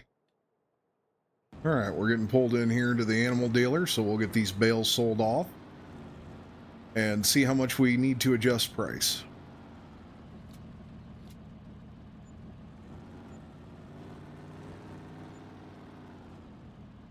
A lot. Okay. So we'll get that price adjusted here. All right, that's better. So we're at $85,045. That's much, much more accurate. So we'll take this back, get it loaded up with some stock bales after we wait for the train, and get those sold off. Now, stock bales are not as valuable as hay, and I couldn't really find how much a stock bale cost back in 1990. So I'm just going to call it $50 a bale. So we'll just do $50 a bale and call that good. Well, it's a little crooked, but we got the 14 bales loaded up on here, so we'll run these down to the bale sale and get these sold off. So 14 bales at $50 a bale is $700. So we'll see what we get at the bale sale and then adjust accordingly. All right, we're pulling into the bale sale here. Get these bales sold off. And yeah, we definitely made way too much. Oh my goodness. So we will get that taken care of and adjust accordingly. All right. So we got that adjusted properly there. So we're at $85,745. I'm feeling really, really good about where we're at. So we're going to head back. I'm going to go ahead and load the barn up full of straw. That way it's completely full. And whatever straw bales we have left are how many we're going to be able to sell this year. All right, well, we got our Longhorn cattle trailer hooked up to the tractor. I'm not really sure why, but it won't hook up to the pickup. So we're going to run down to the animal dealer and we're going to pick up some goats to put in our goat barn.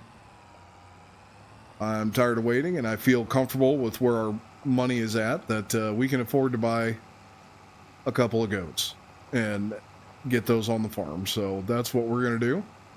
Unfortunately, we have to use the 856 because for some reason this won't hook up to the pickup. I don't understand why. So we're going to make the long trip at 19 miles an hour down to the animal dealer. All right, well, I made it down here to the animal dealer, and we've bought 10 goats and 1 ram. So looking up the price for goats was not easy. They really didn't keep track of those numbers back in the day. So the what I found, it showed the national average was $80 a head, so that's what I did. So that these cost us $880, and if we take a look, you can see just how adorable they all are. So we'll get these guys run back to the home place here, get them into our goat barn, and at some point they will eventually start to produce goat milk. And I'm very excited about that. That'll give us another product to sell on the farm. So I think we're sitting absolutely wonderful financially. We've got our spending under control. We're starting to sell products and make money. So I think we're trending in the right direction. Very happy with this. So we're going to go ahead and call this an episode. So if you guys like what you see, please make sure you like, subscribe, and hit that notification bell so you never miss an episode. Hey everyone, welcome into March of 1991. It's pouring rain this morning. Looks like it's going to rain all morning and not let up until this afternoon. So we're not going to get a whole lot done this morning other than get our cattle fed and get some milk hauled. So we'll go ahead and get the cattle fed first. Already, as you can tell, already have the feed wagon loaded. So we'll get them fed. Now everybody is doing very well in here. If we run out here and take a look, as you can see, we got a bunch of babies out here. So very happy with that. Everybody's doing very well.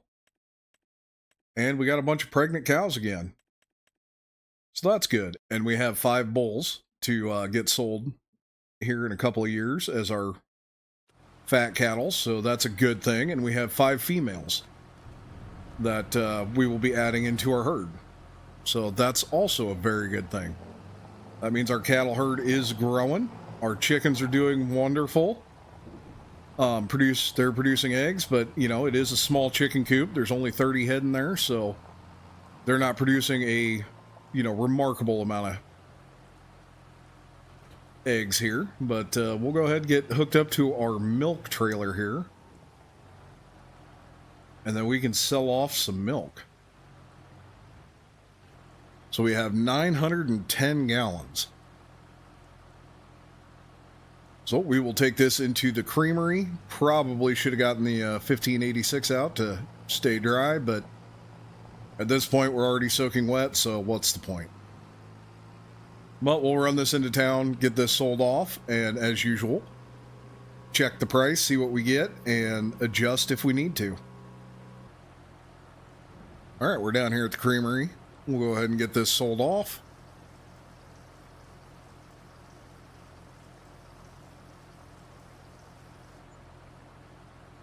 And yeah, we're about $900 too much here. So we'll go ahead and pull $900 back, and that'll get us even to where we would be in March of 1992. All right, we got that 900 pulled back, so we're at 78,622. Pretty happy with that. Now, we did go ahead and sell all of our bales this winter that we could get sold off. And we also continued to sell milk throughout the winter and sell our eggs throughout the winter. So we did get a little income every month this winter, but it wasn't, obviously wasn't a whole lot. But it was enough to keep us going. We did go down a little bit, which is not a surprise. We've got a little over $4,000 in mortgage every month, so until that mortgage is paid off, we're going to continue dipping throughout the winter months. But I do have some grain contracted coming up in April and in May. So we will have another, sale here coming up, and I'm very happy about that. So we'll get this back to the home place here, get it unhooked. And while it's raining, we just will run down to the co-op, pick up our toolbar and anhydrous tank, and get those drug back home. All right, well, the weather is finally shaped up, so we're going to go ahead and get our anhydrous tank turned on here. and we can get to putting on anhydrous. So I got 2 tanks this year because I wasn't sure how much I was actually going to use this in this big field. So I got 2 just in case, but we'll drop this down and we'll get to applying some anhydrous. So we're doing a, kind of a top dressing with the anhydrous to make sure we don't have any thin spots for our nitrogen, since we did slurry and manure last year. And I'm not entirely sure how much this field is actually going to take. It could be a lot, or it could just be, really only 1 tank. Since I haven't put anhydrous on this field yet, I genuinely don't know. But we'll go ahead and get this field knocked out here. Now I did, like I said, I grabbed 2 tanks. There's another one staged at the other side of the field. I wasn't really sure where I would need it, but I kind of figured it'd probably be down on that end if I did need it. So no big deal. We'll get this hammered out. And that should be pretty much it for the month of March. Now I did forget that in the month of March, we get our payment for the CRP. So for the CRP or the tenure, whichever way you want to call it, it's 150% of the cash rate. And cash rental rate back in 1991 was about $50 an acre for this kind of land. So 150% of that is $75 an acre. And I figured it up to be close to 7.5 acres. It's about the same size as our alfalfa field. So that comes out to $563. So I went ahead and added that as our CRP payment for the year. And I definitely got to remember to keep that payment going, because I'm pretty sure I forgot to add that in last year. But no big deal. We'll live, and we'll go ahead and get this field finished, and I'll catch up with you guys when we're done. All right, finishing up this last pass, and 1 tank did do it. I was surprised. I didn't think it would. So that is our anhydrous complete. Very, very happy with that. We're going to run this back into the home place here, get it all cleaned up for the co-op, and then we'll get this taken back. All right, well, it is 4:30 in the afternoon, so that's about all we're going to get done today. I'm going to go ahead and get this toolbar and both tanks taken back, and we'll get the tank weighed and see how many tons of anhydrous we used and get that bill paid. All right, well, we got the tank all weighed up, and we used 6.7 tons, and it cost $1,541. So we'll head back here to the home place and get this tractor prepped and ready to plant next month. And also next month we have beans that we got to get sold. So we're going to have a pretty busy month next month in April, and I'm very excited for it. So I'll see you guys in April. All right, welcome into April in 1991. We're going to go ahead and start planting our soybeans first, get this small field knocked out, and then we can start the big field with the corn. So we'll get this thing fired up, drop down. And just like last time, we will be using our row marker as our guidance for planting, since it is 1991 and we don't have GPS on our equipment. But we'll get this soybean field hammered out quick, and then we can move on to our big field of corn, and I'm very excited for that corn. Now, we still have soybeans we need to sell this month. We have milk that needs to get sold this month yet, but I wanted to go ahead and get out here in the field right away. We have absolutely perfect planting conditions. It's 53 degrees, and I'm just too excited to get in the planter, so we're doing that first, and then we can jump out and start doing everything else we need to do this month. All right, we're finishing up this last pass here in the beans, and we're going to switch over to corn and get our cornfield planted. And with that, our beans are officially finished. So not going to have very many beans this year. Definitely a big discrepancy between the two fields, but for now, it's what we have. It's what we have, you know, and have to deal with, so it'll work. All right, well, we got our planter switched over to corn here, so we're going to go ahead, fire it up, drop it down, and we're going to get to planting this field. So this field is definitely going to take a little while, but I'm very excited to see, you know, what our yield is here come the fall. I'm very excited about the potential for the corn in this big field. But we'll get this field knocked out, and then we need to also get to spraying. Make sure we get our pre-emergence sprayed.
All right, finishing up here, getting this field planted.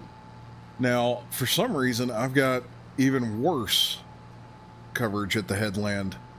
So I'm going to do some terraforming and see if I can't get this field planted, finished planting. And then we're going to jump in the sprayer and get these fields sprayed.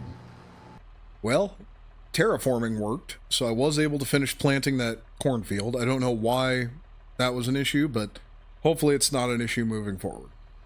So now we're back on schedule. We're going to go ahead and get our field sprayed here. We'll get this sprayer fired up, and this field won't take very long at all, and then we can move on to the big field. And as some of you already know, I do like to spray as soon as I get done planting, treat it like it's a pre-emergence, and it guarantees that I never have weeds grow in the field.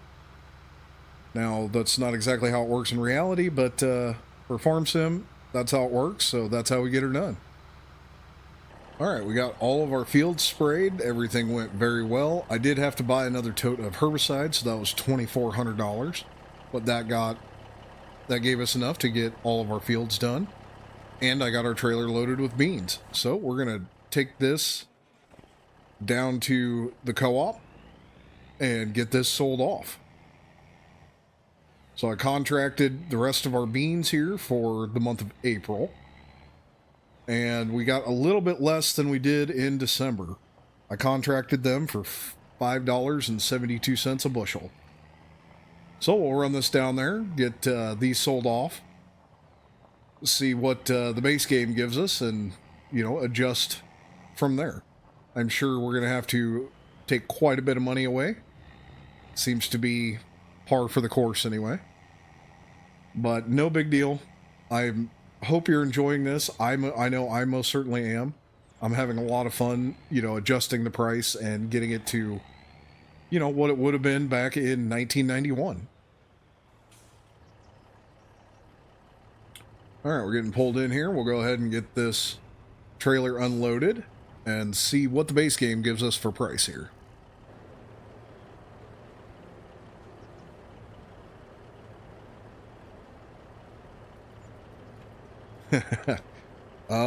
Yeah.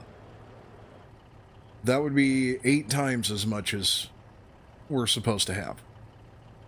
So we had 750 bushels at $5.72 a bushel, comes out to $4,290. So we'll get that readjusted here and can head back home and reload because we have another load of beans we got to bring down today yet. All right, that's better. So we're at $73,800. Very happy with that. We'll head back, get our other load of beans. Now, it won't be a full load. It's going to be a little short, but still going to be, a pretty decent payday here. So we'll run back, get that, and bring it back down here. All right, we made it back down here. We're a little short of a full load. I've got 641 bushels on.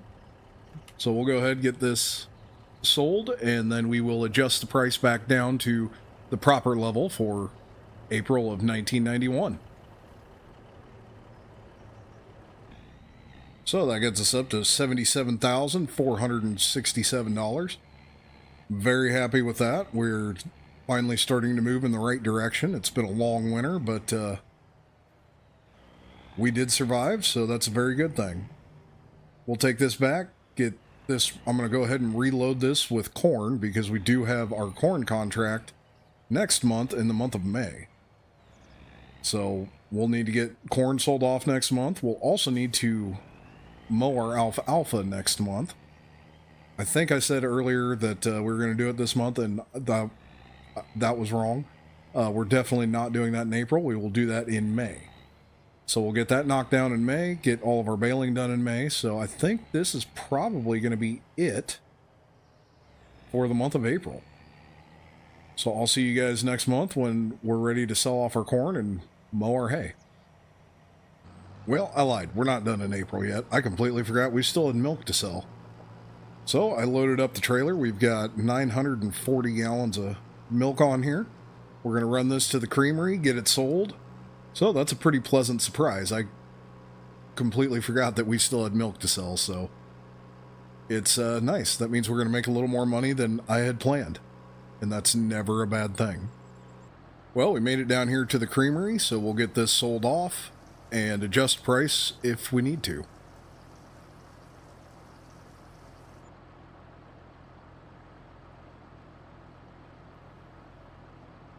And we're about $400 too much, so honestly pretty close. I'm not too disappointed with that, so we'll go ahead and get this adjusted, and I'll take $400 off, so we'll be perfect. All right, so that puts us at $79,441. Very happy, cannot complain about that one bit. Always a pleasant surprise when you forget that you have something you need to get sold and make a little extra profit for the day. But now we are officially done with our April work, so I will see you guys in May when it's time to sell off our corn and get our hay mowed and raked and baled. All right, welcome into May, everyone. We're going to start out by feeding our cattle this morning, and then we need to sell off our corn, and then we will worry about baling. It's a little cloudy this morning, a little damp, so we're going to let that alfalfa dry a bit before we knock it down. even though we're going to TED, and it, honestly probably doesn't matter. That's beside the point. And as you can see, we are very low on silage. It's May. I don't know that we're going to get through the rest of the year with the amount of silage that we have. This is not good. So we're going to be sitting just fine on bales. The problem is the cattle won't produce as much milk if they're only on hay. So that's going to take a hit, which means we're going to take a hit to our profit. And that's, never a good thing. So I don't even know if we're going to get this feed wagon completely full. It's going to be close. But that's my mistake. Another lesson learned. We'll make sure that we definitely chop more than enough silage this year to make sure that we don't ever have this problem again. Part of being a, new farmer is learning lessons like this.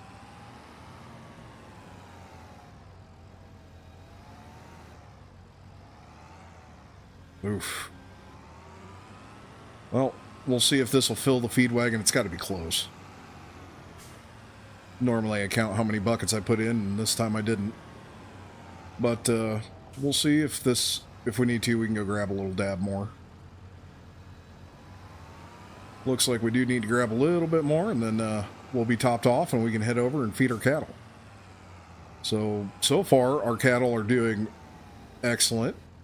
We've got some expecting mothers here coming up in the next few months, and that's always exciting. And a good way to keep our cattle producing milk, or keep our cows producing milk all year round. Since I do have the realistic livestock mod on, they only produce after they've had babies. So we don't want all of our cattle. So we don't want all of our cows having calves at the exact same time. We want them staggered out throughout the year to be more beneficial. So this is going to be our last load of TMR for our cattle. That's not good. But we do have 3 bales of hay left. We're going to bale some hay today, so they're not going to run out of feed. We're not going to have to worry about them dying.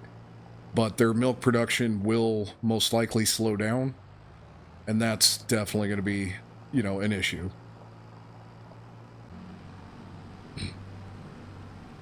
All right, well, while that's unloading, we can run around, take a look at our cattle. You can see we're sitting pretty good with milk, and we've definitely got more than enough straw and manure and, honestly, slurry. So everything's doing good there. See, we got some happy cows dancing around in the barn here. Got a new little baby there. Everybody is looking fantastic, and I love how they're not all the exact same cow. Their spots are different, get a different look, different size. That's absolutely wonderful.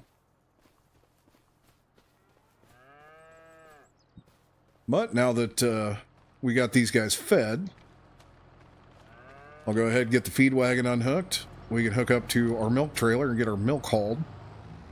Make sure that I don't almost forget about this like I did last month. And then we can start get this unhooked again and hook it up to our mower and get our alfalfa mowed down. All right, I got the milk trailer loaded. We've got 636 gallons of milk on here. So a little bit short from last month, but we didn't deliver it until very late in the day last month, so they definitely produced more throughout the day as we went. So looks like we're not falling off too bad here for milk production. That's a good thing. So we'll get this run into the creamery, get it sold, and I don't know if we'll need to adjust price or not. Last time was pretty close. $400 over wasn't too bad.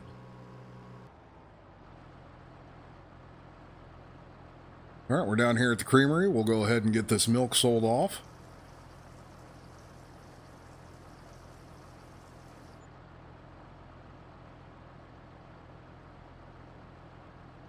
And again, we're about $400 over.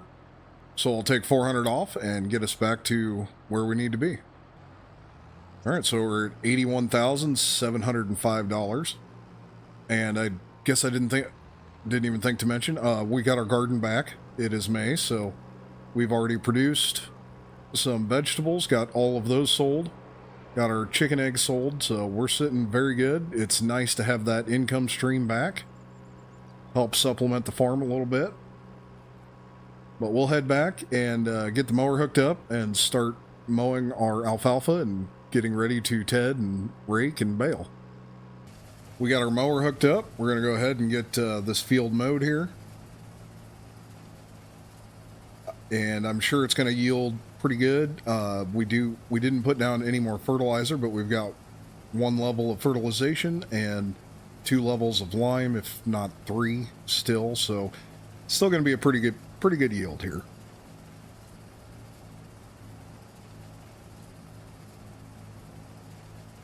Well, we're just going to go around and around in circles until this field is completely mowed. And then we need to ted, rake, and bale. But that is going to be in the next episode. So if you guys like what you're seeing, please make sure you like, subscribe, and hit that notification bell so you never miss an episode.